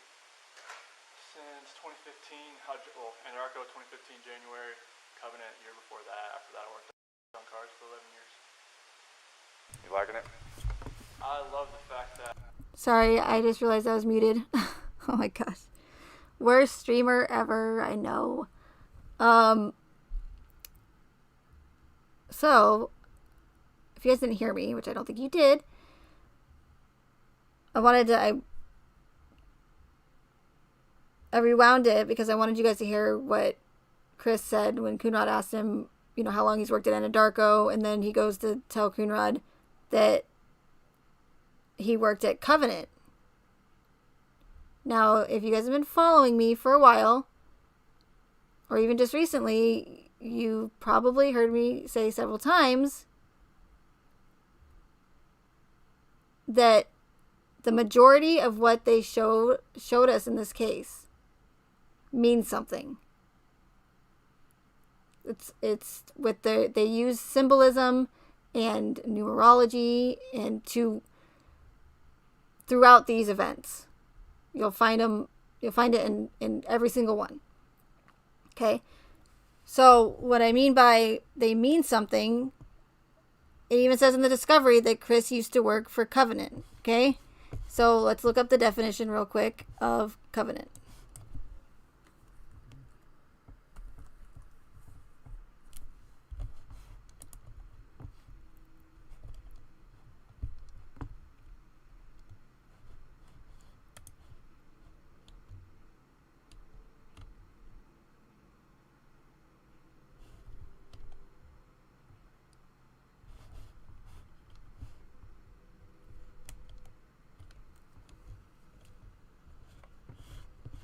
Sorry, bear with me, my computer's slow.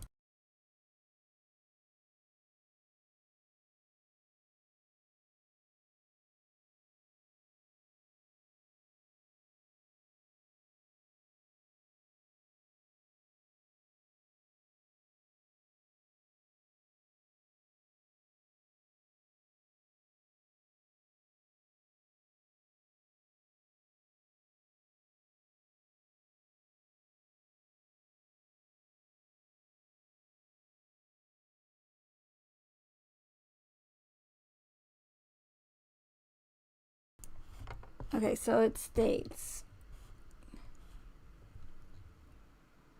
Covenant, a usually formal, solemn, and binding agreement. A written agreement or promise usually under seal between two or more parties, especially for the performance of some action. The common law action to recover damages for breach of such a contract. Then you have to promise by a covenant. And then, obviously it's a little bit different, but then you also have an American Horror Story Covenant, the season, which is like a witch covenant. Then, if you look up Covenant, the company that Chris worked for, which is stated in the discovery,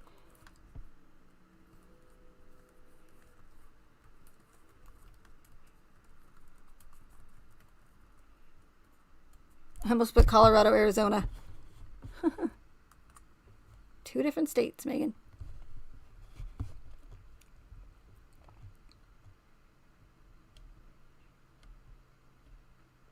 Okay, where is it?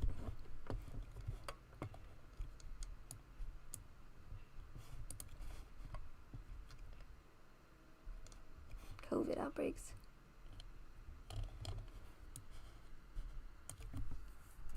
Or maybe, was it in Colorado or was it in North Carolina? Let me see if it...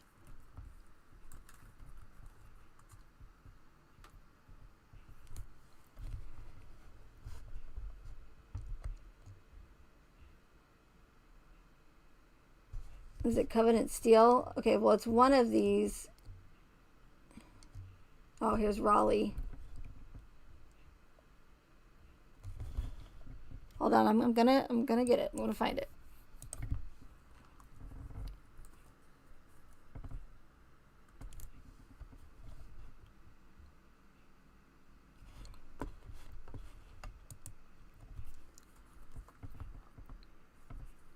Did I spell that right? Probably not.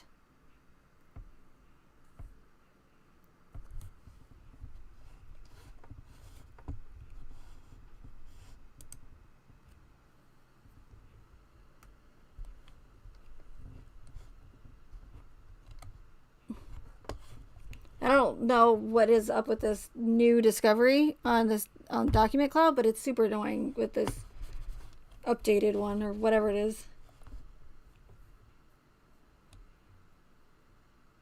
Okay, where is the covenant that I just found?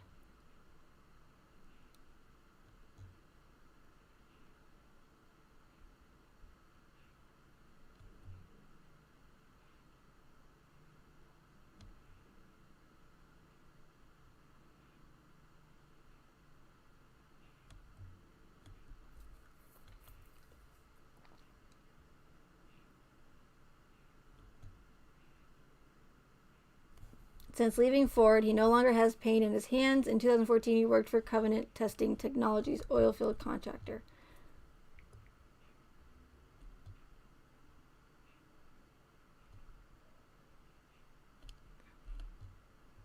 Okay.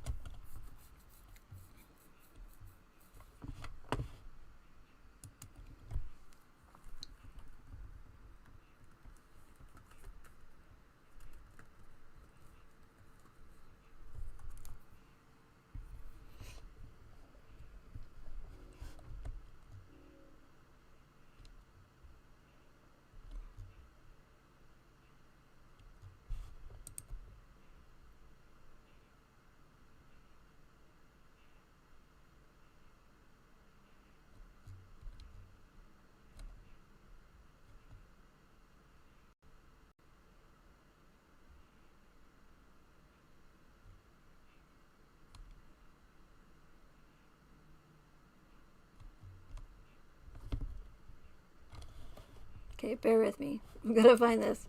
Like, what is she talking about? She's crazy.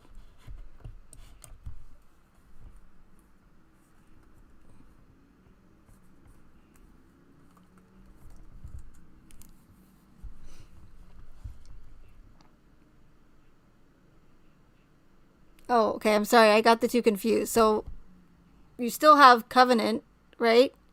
The company that I just showed you.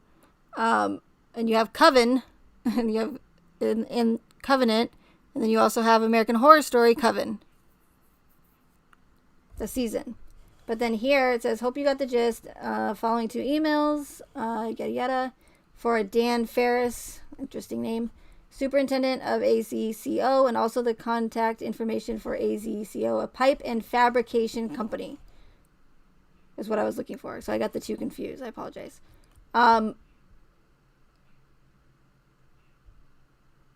In a couple of my videos, I talk about how the ones in control of these narratives, of these events, will essentially tell us, whether it be through predictive programming, clues within the actual event itself, Easter eggs, they will tell us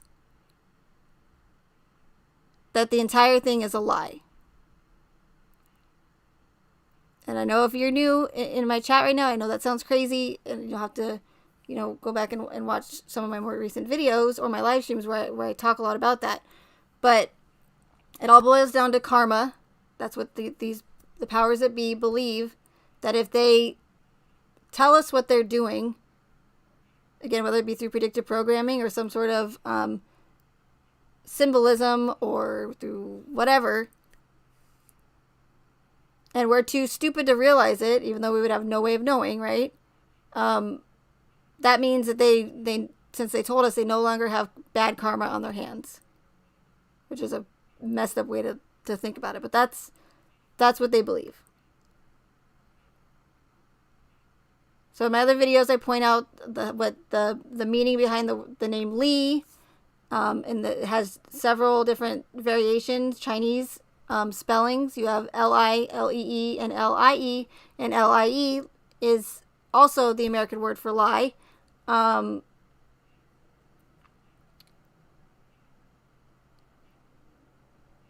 You also have North Carolina.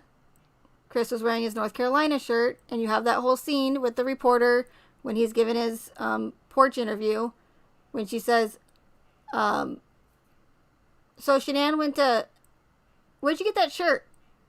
Wait, what? How do you start asking a question about Shanann, his missing wife, and then abruptly stop and then completely change your question and go, hey, where'd you get that shirt? What in the hell does it matter where this dude got his shirt from? How is that going to help find his wife and missing kids whatsoever? It doesn't. But she fudged up her lines. And I can't believe they didn't cut that out or anything. But so Shanann, oh, where'd you get that shirt? And Chris goes, oh yeah, she goes, Shanann got it for you, right? I go, oh yeah, this is my favorite shirt. What in the hell does it matter where he got his freaking shirt from? That's the kind of things in this case that don't add up. They just don't make sense. And again, another one of those times where I found myself sitting there going, huh, that was really strange. Why in the hell would that reporter ask Chris where in the hell he got his stupid shirt from? And it's just like blatantly obvious once you realize that. And at the time, I didn't realize why it didn't make sense, but sitting here today, it makes complete sense. Because Chris wore that shirt for 2 days because they wanted to subconsciously, or, you know, in a way, tell us that the entire thing is a lie. North Carolina. And then you have Cindy Watts, who, for whatever reason, out of all of her clothes that she could wear to her televised interview, she wears a sweatshirt that says North Carolina on it. So either that family is just really, really loves North Carolina and wants to really represent their state, or there's another reason as to why several people are wearing North Carolina sweatshirts and t-shirts out of all the things they could wear. Because again, subconsciously, while watching that interview, we're seeing, even though we're not realizing it, we see the North Carolina on Cindy Watts' sweatshirt, where they think that they're going to have no bad karma on their hands because they're telling us that the whole thing's a lie. And I know that I know that's pretty conspiratorial, I'm sure, for some of you, and it wasn't going to go there tonight, but it just, when I see it, I bring it up. And the fact that Chris mentioned the Covenant and the fabrication company,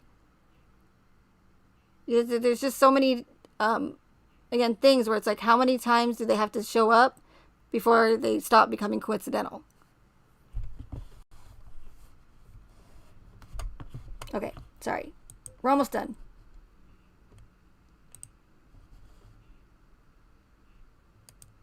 I don't know why this is still, what's going on with this, but, oh, look at the kitty with the glasses. That's cute. Okay.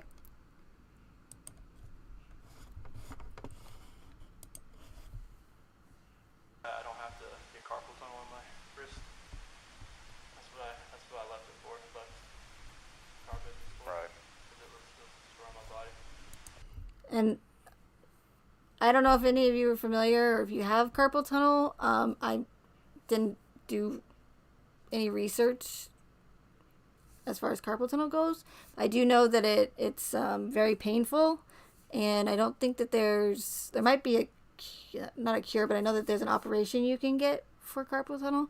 But I know it affects your hands a lot, and as far as the ability to lift things. So, but I don't know if it, like Chris is saying that since he stopped working at Ford, that his carpal tunnel hasn't bothered him. But I'm just wondering if it would still, even though it doesn't bother him as much because he's not using his hands, if lifting a heavy body or dead weight would affect his ability to do that as far as his carpal tunnel goes. I'm not sure, but again, I just want to point that out. So it'll feel just less repetitive as far as the same stuff over and over, just doing that all the time. Right. A lot of lifting, but other than that, it's perfect for what it is. It gives me time with the kids. Like I used to be on 8 days on, 6 days off, but now I'm on 5 and 2, so let's go back to 8 and 6 next month. So I'll be getting a lot more time with the kids. That's what I'm just trying to pound. Right. Get for a break.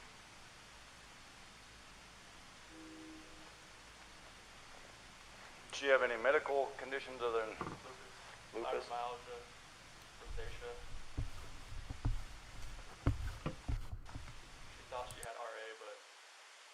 a lot of medication in North Carolina. She stopped a bunch of it when she moved here, but she has some flare-ups here and there. When did she move here? When she moved here in 2012. No, like recent. Is she taking any kind of medication?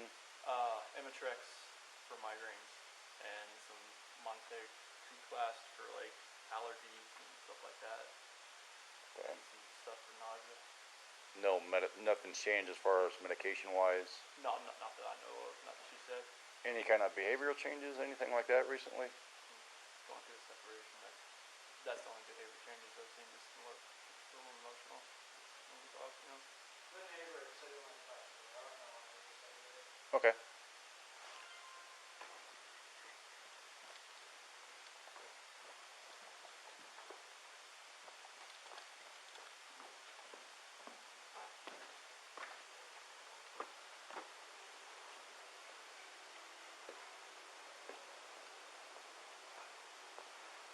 Tell him I'll be there in just a minute.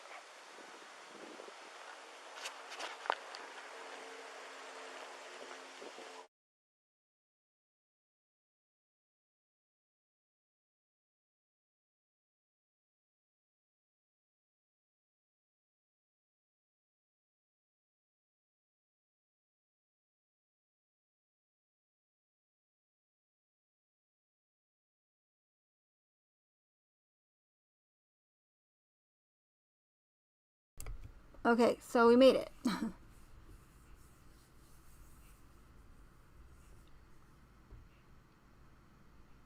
So there's some things that I've, pointed out before in the body cam that's always bothered me, but then I pointed out some other things as well. Apologize for the stopping and starting, but again, when I see something, I just want to point it out. Any questions?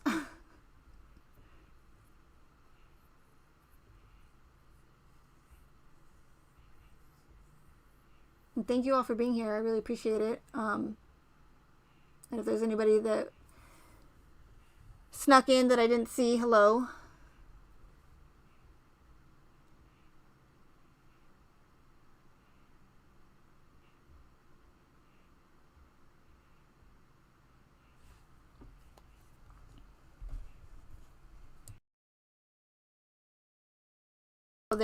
There is one more thing that I wanted to find, was the picture of the court officer wearing similar glasses as sunglasses as Nicole Atkinson.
So this is interesting. I can't believe that this picture is in here, but it almost looks identical to my screenshot in my video. But how do I make this bigger? Bigger. Oh.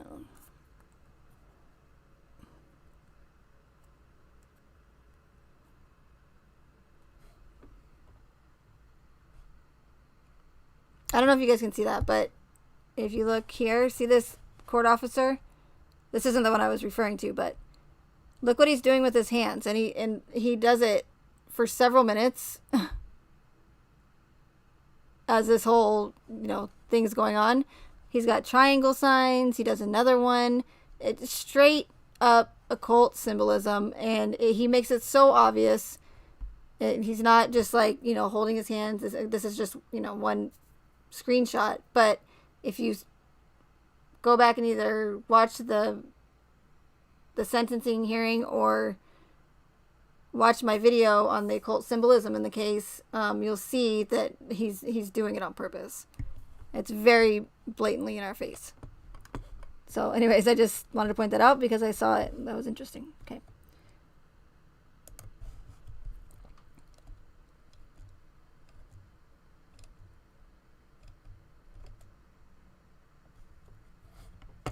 Both of these court officers too, and I know I don't get conspiratorial, Megan, but both of them look very, very familiar, and I'm gonna figure it out one day. I'm hoping it'll just go, pop in my head, and I'm gonna go, holy shit, that's where I know him from.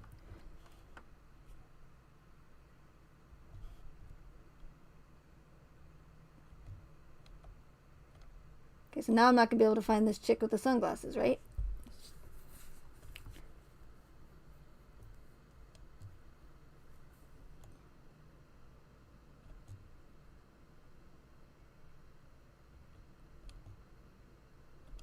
Or, for instance, when have they ever released footage to the public of a, convicted murderer being transported into the prison and being fingerprinted and footprinted?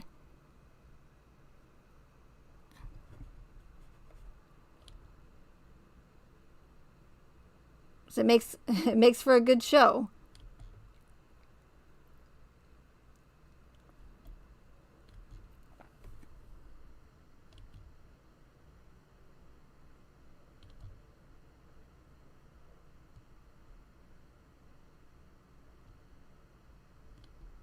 Where is this chick? Where are you, chick?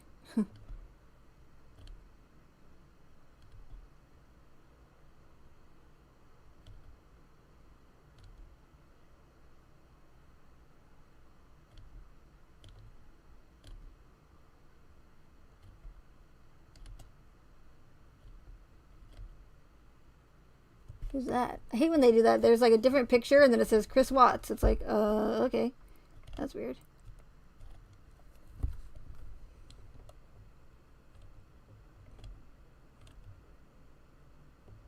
There's his North Carolina shirt that he wore for 2 days.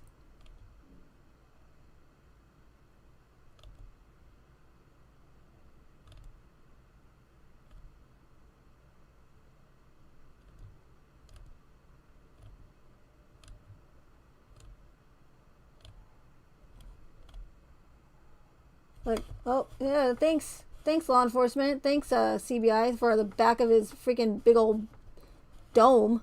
Because that's what we want to see. It's ridiculous.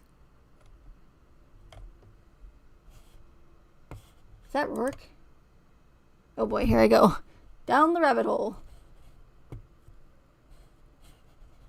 I don't think I've seen this guy, or so I wanted to see what this was all about.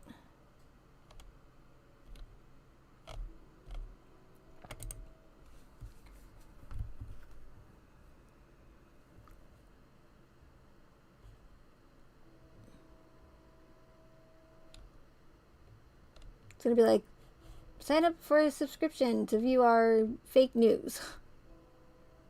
So now we have to pay for it? That's nice.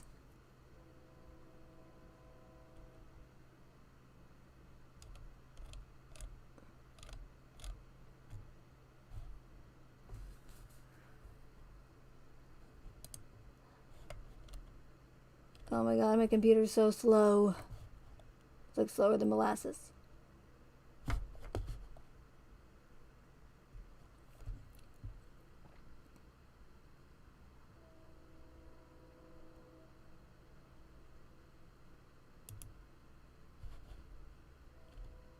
Where's that picture that was in the thumbnail?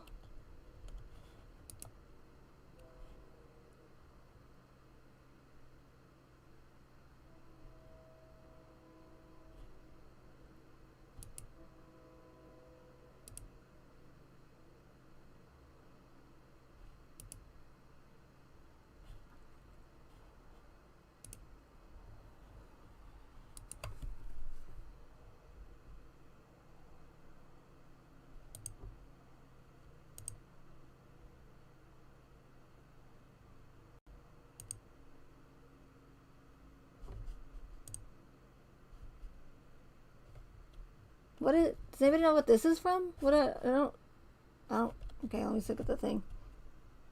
Frederick Police Department Chief Todd Norris talks to media on August 16, 2018 in Frederick. Frederick police have arrested Shanann's husband, Christopher Watts, on suspicion of murdering the three.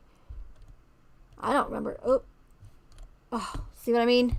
Freaking Denver Post. Anyways.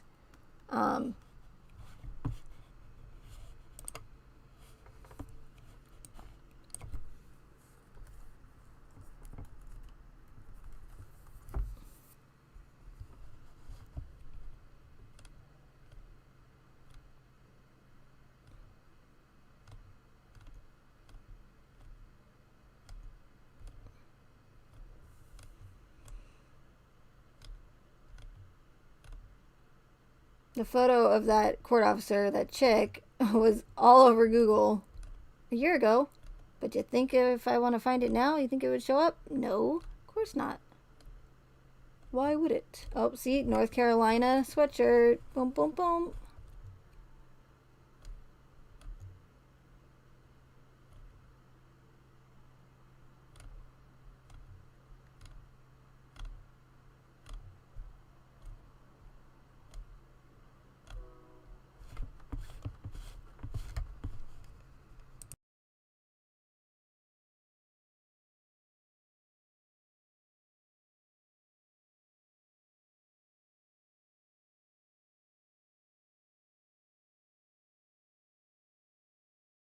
All right, hold on.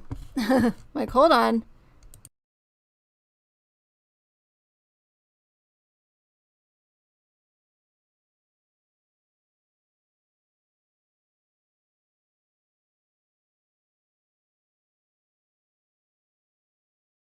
Okay, so I've seen this before, or at least I don't know if I've seen the actual interview, but I remember hearing about this. And I didn't notice this before, but his name is very interesting. Why? In these events, they oftentimes will like to use or recycle names. For instance, I brought this up, or I posted it in my community page a while back, but then I also brought it up in my, I can't remember which one, it was my part 1 or part 2 of my Chris Watts Connections live streams. But there's a woman by the name of Shannon Watts who started or became a huge pew pew pew control activist after the what rhymes with Randy Book event, I believe in 2012. And whether Shanann had her name legally changed or if that's just what she liked to be called, we know that her parents called her Shannon and not Shanann, but that something along the lines of Shanann liked Shanann better than Shannon. So it's interesting knowing that from other events that they do recycle these names, and what are the odds that Shannon Watts was a part of that other orchestrated event. Now, I bring up the event prior to the Watts case that happened in 2017 in Las Vegas that I shall not be mentioned on this platform because we're not allowed to. Or the other one. That's why I have to change the words around.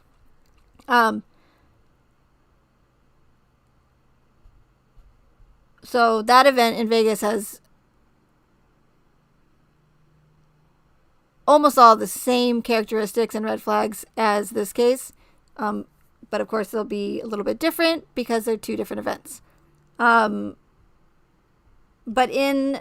speaking of recycled names, there is a person by the name of, I don't even want to say his name. He wasn't like a huge part. He was, but he wasn't. I'll just say it. I don't care. I don't give a fuck. What are you gonna do, YouTube? Strike me? By the name of Brian Hodges, who was allegedly staying in a hotel room on the same floor as the alleged perpetrator.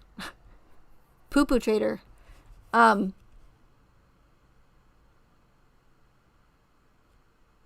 Yeah, Brian Hodges was in that Vegas event. And then here we have Chris's alleged roommate, Richard Hodges, and Shannon Watts, and Shanann Watts, and Shannon Watts.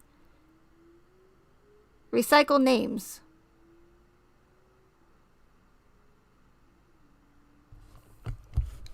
Sorry, saw it, had to mention it. Okay. I gotta remember that too. Okay. Oh, I don't know where this freaking chick is. Oh, reach the end. Oh, well, you know what? Anyways, I'll find it and I will put it in my community page, or I'll show you guys in the next one. But that really is not, to be honest with you, a big deal. Just another one of those odd things to add to the plethora of others. So.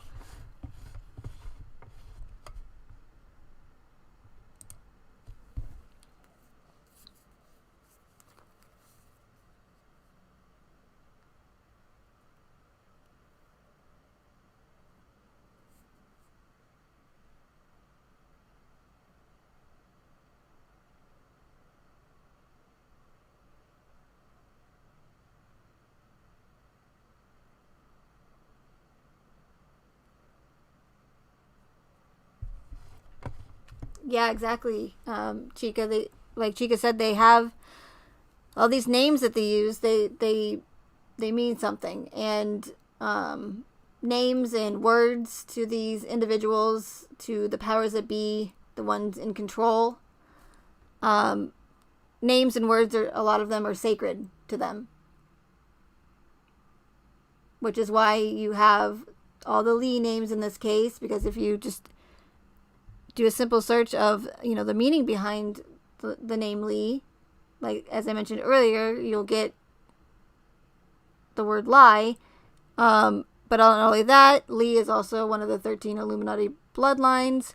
And just recently, I was listening to Alan Watts, not to be confused with Chris Watts, but Alan Watts is the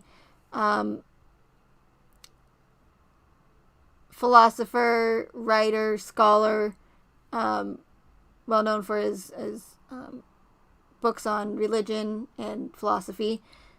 He mentions in one of his lectures that the Chinese meaning for the word Li means organic pattern. So it's interesting because with these events, they use the same patterns over and over and over again. The same characteristics over and over again in all of these events. Then you have all the connections with Nicholas or Nicole. And if you look up the meaning behind the name Nicholas, it means to conquer the people. Victor of the people. Because what they are doing is they're trying to conquer us, the public. The who they believe is of lower than them. Much, much lower. Essentially trying to take control and to conquer us. That's why you have so many people with the name Nicole or Nick or Nicholas in this case.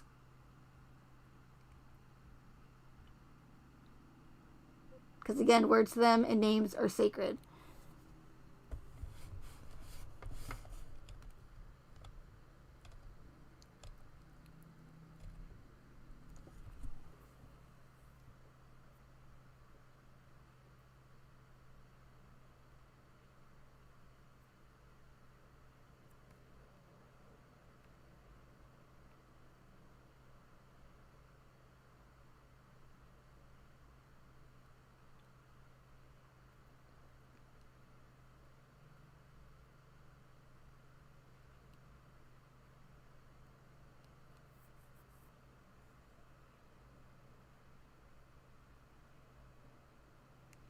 Oh, that is really interesting that you mentioned that, Elfin.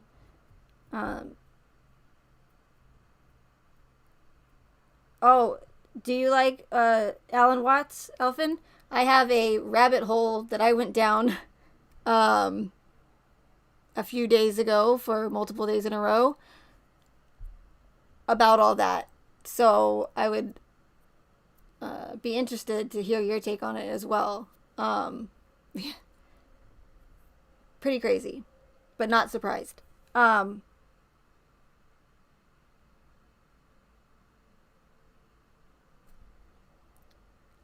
was something else I wanted to mention. Oh, the Elfin, your comment about how Frankie said he saw a woman that looked just like Shanann in the airport.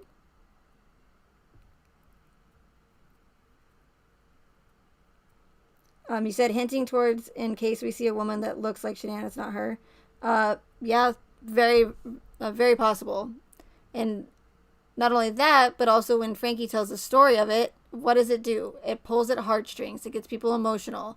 It gets people worked up so that, and that's what they're trying to do with this, is they're trying to control us through fear and emotion and sway opinions and make them so tragic so that people think only with their emotions and not logically, and all of that logic is out the window when people get upset and emotional.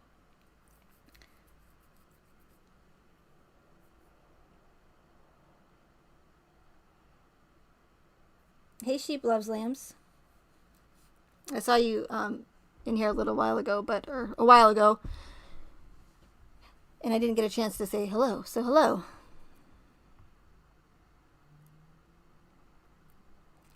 And Sue, yeah, it's possible that there are other creators that are starting to wake up, but I personally don't think that they're going to go, hey, Megan, I think you might actually be right. I think you might actually be onto something. Because if they do that, where they wouldn't have any content. Not everybody. I'm not saying every channel creator, but there are, those few that are trying to really milk this case for everything it has. A few of them, not all of them, of course. There are the ones who are still trying to really get to the truth of this case because they do care.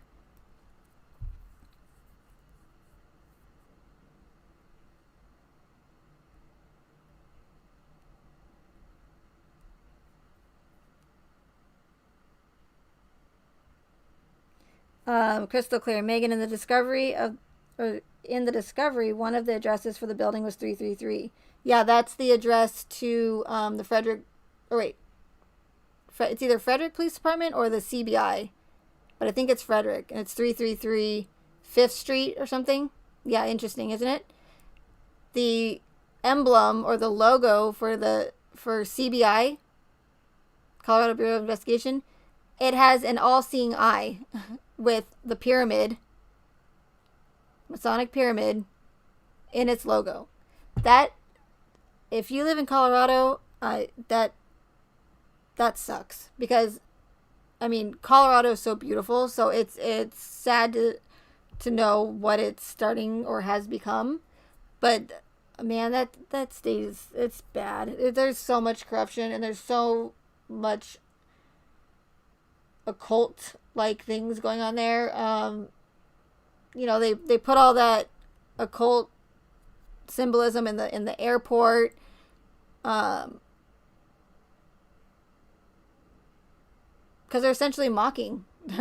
They're mocking us, in my opinion. Good night, Purple. Thank you so much. Yeah, I'm gonna end it now. Of course, I try to stay under 2 hours, but that never happens. But that's okay.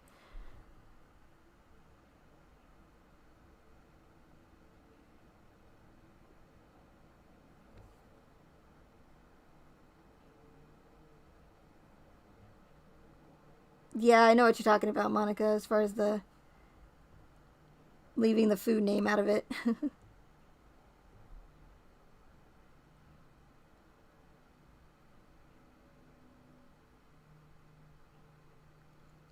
Francesca says, yeah, earlier watched another live, a dude creator, and I had epiphany about his working for someone to steer our thinking away from what we've been working on. Like, where did he come from? Yeah, exactly. It's from what I'm understanding from your comment is controlled opposition. There are a couple, if not several, creators in this case who I personally believe are, like you said, trying to distract and steer us away from the actual truth about this case. So they'll put out some factual information, but then it'll follow with a whole bunch of disinformation. And they'll come up with these wild, crazy theories to get people to keep it so that people stay interested in the case. And like you said, distract us from the actual truth itself. I 100% agree.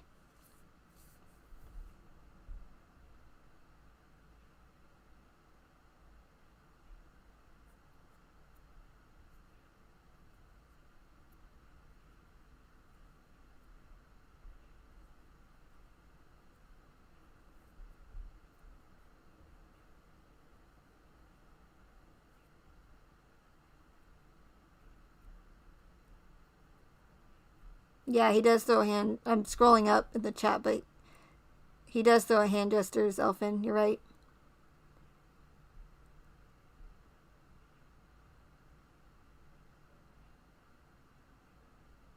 Wait, Haunted Guinea Pig. Fun fact. Christopher Lee, the actor's brother, his name was Nicholas. That's interesting. I didn't know that. Huh. Thank you.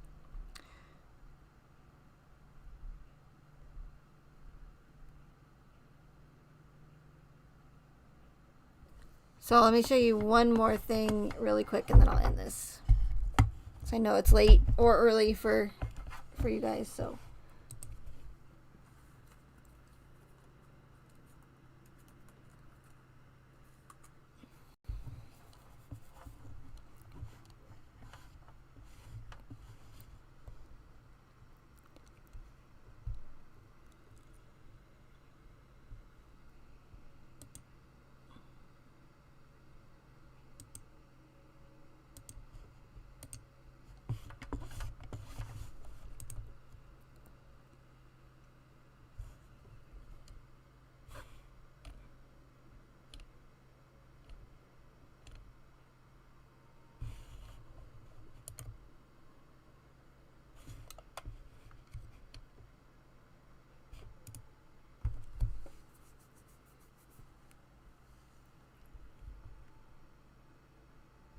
So what you're looking at here, and I thought this was going to be bigger. Oh, here we go.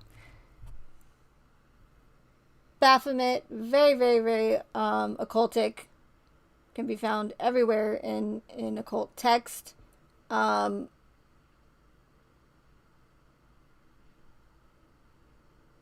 you look right here in his right here, there's a staff with two snakes wrapping themselves around it. You have the as above, so below, but most importantly, the staff with the snakes. Let me see if I can find it, and I probably don't even need to show you guys a picture. I'm sure you guys know what I'm gonna show you. The two figurines, and this is also my occult video that I made, but the two figurines on each side, the green ones on each side of the TV downstairs next to the kitchen in the family room, identical to Baphomet's staff with the snakes.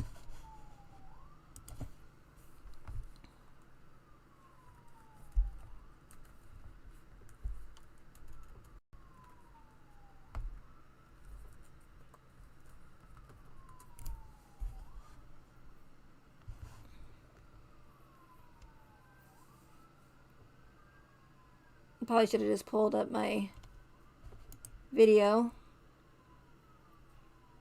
Oh, here we go. Dun, dun, dun. Okay, I don't know how to make it bigger, but oh, there we go. Okay, I was like, it's not working.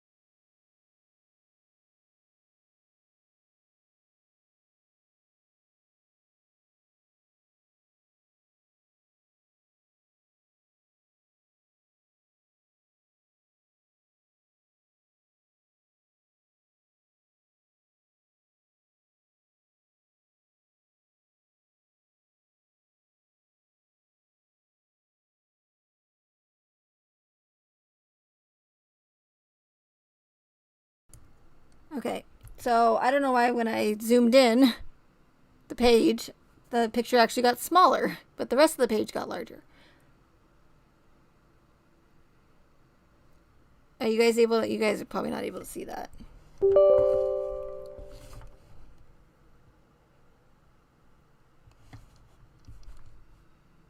Okay, I don't want to do that.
Okay, so I'll play this and then I'll end it because maybe some of you haven't seen this before.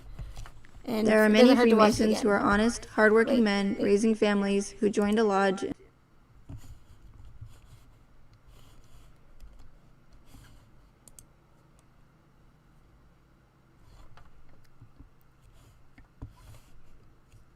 Sorry, I had to silence myself there for a second. Well, silence. In order to be a part of something and grow as a person. In no way is this video implying that all Freemasons are satanic occultists.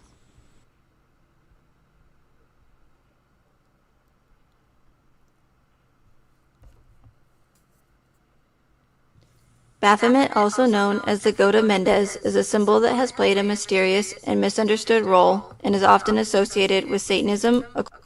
I mean, literally, look at this. Look at this. This is what I'm talking about. How they literally put it right in our faces.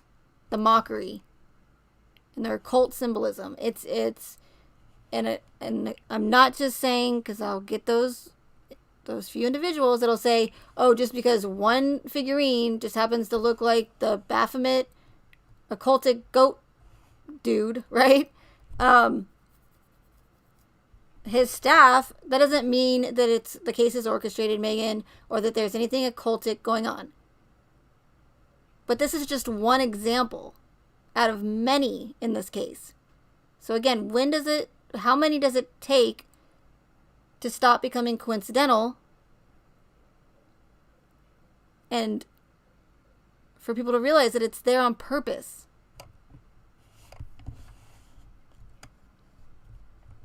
I mean, you can't get any closer than that, you guys. Look at this. If it's all it's missing is the staff, like, right in the center of it. Figurines displayed in the Watts family room.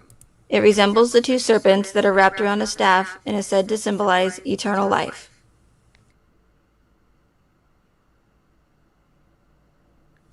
Above the figurine is one of two multi-ring circles hanging on the wall. It resembles many of these celestial circle decks. Okay, hold on. Not only does it represent one of these found in Manly P. Hall's book, which is also a well-known Freemason, but check this out. And I put this in my community page as well.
Check it out.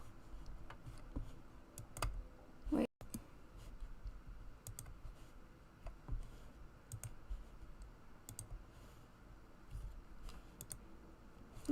Look at the circle. Then look at American Horror Story. There's even one that has more of these rings. Look, with the American Horror Story in the center. It's... Look.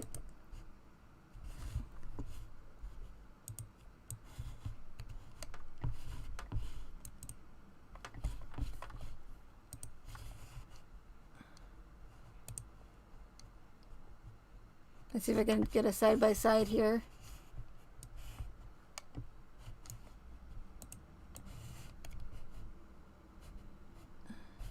Wait, where'd it go?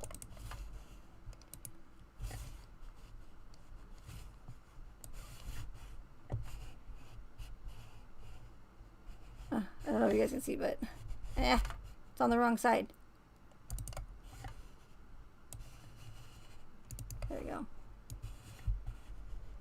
Look at this. No. Where'd it go? Here it is. Oh, we can get rid of that.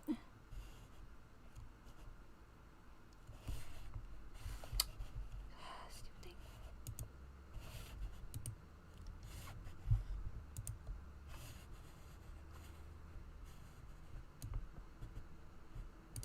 Okay, go away, Baphomet. Alright.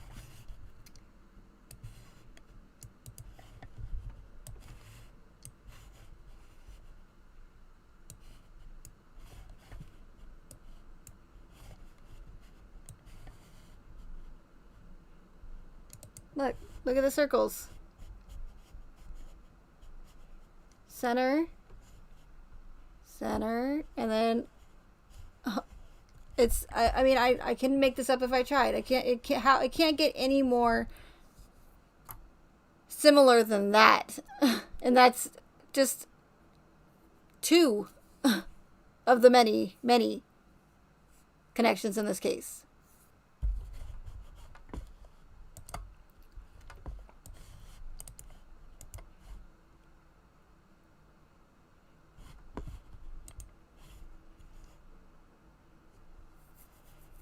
Diagrams that can be found multiple times throughout Freemasonic text.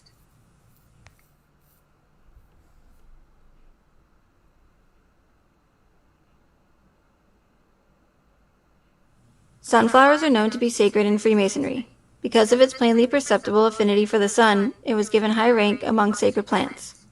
This might explain the picture of the sunflowers Chris sent to Kessinger, as well as the picture of her in front of the field of sunflowers. Another important symbol is the two pillars. As with many occult symbols, the two pillars conceal multiple layers of meaning, but they have been said to represent equilibrium of two opposing forces.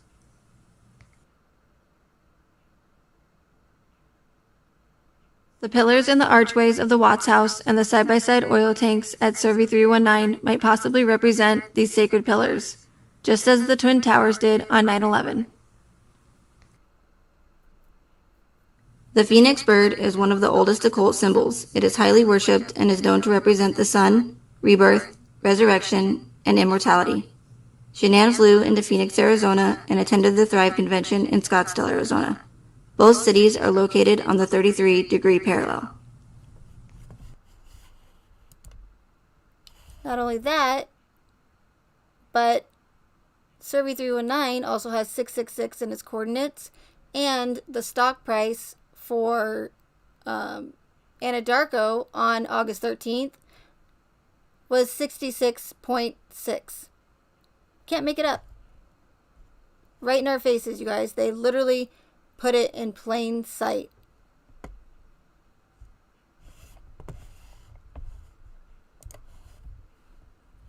On page 2088 of the Discovery, it shows Chris Watts Googled the mineral dioptase. Dioptase is a brightly colored mineral and is highly desired for its bright green color. In the U.S., dioptase is mostly limited to the state of Arizona and only in small druzy or encrusting crystals.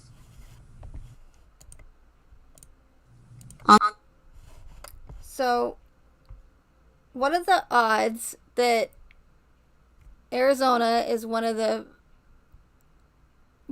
only places you can find dioptase that Chris Googled, right? And not only that, but one of the mines, like I said in the video, just happens to be called Shannon Mine. Shannon Mine. You can't find dioptase all over the world. So that if anybody tries to say this is not on purpose and it's coincidental, I have to politely disagree.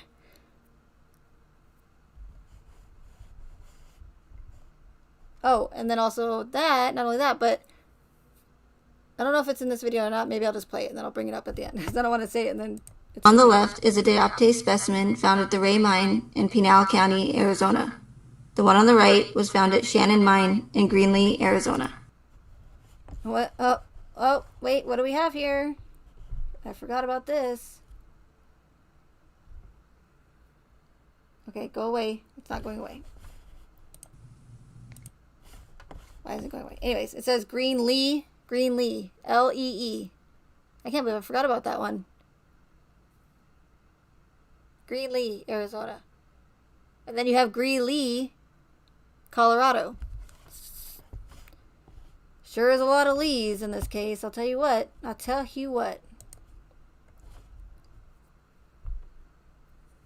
These elongated triangles are used frequently throughout occult text, as you can see in the images of these diagrams. Here is Chris Watts being booked into Weld County Jail. Notice the similar elongated triangle pattern on the floor.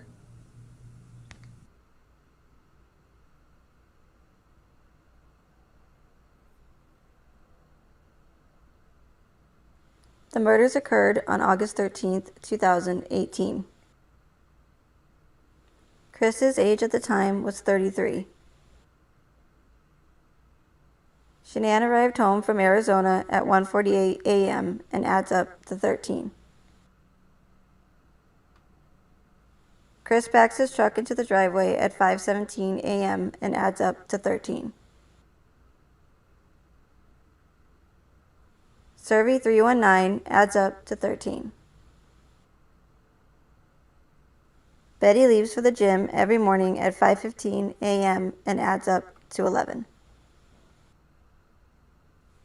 Betty's address numbers are 2821 and add up to 13.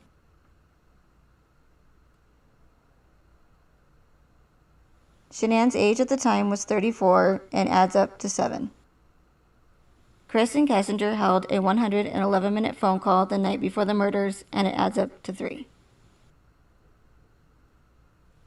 Chris was processed in Unit 9-2 at Weld County Jail and adds up to 11.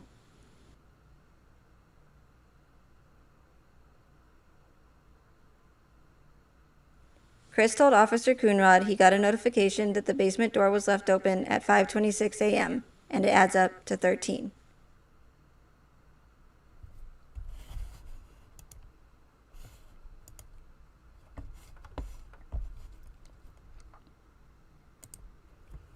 Okay, so again, that might have been, you guys might have already seen that video, and some of you may not have. Since making that video, there's been so much, because that was one of my older videos, so much more that I've uncovered as far as their Easter eggs and their little breadcrumbs, I like to call them in this case, and just the amount of symbolism is through the roof. I've never seen so much in one case as this one. Just the amount of preparation and organizing that went into this case to put all this symbolism and numerology and names and whatnot.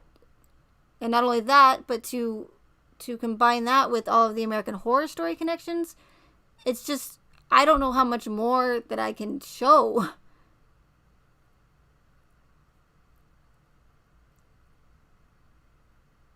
And it's not like my videos are getting, 10, 20, 30,000, 50,000, 6 million views. So that makes it even more difficult. But I'm trying. I'm really trying. I'm trying. Okay, now I'm just getting sleepy.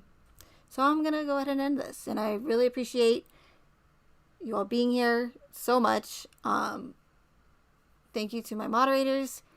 I'm so glad to have Chica in here. It's been so long. I haven't, she hasn't been here, and I don't blame her. I think sometimes a break is good. But anyways, that made my day. And just all of you guys being here made my day and night. So, thank you again for just, at least hearing me out and not completely discrediting what I'm saying or automatically thinking I'm just a wacko. So, appreciate it.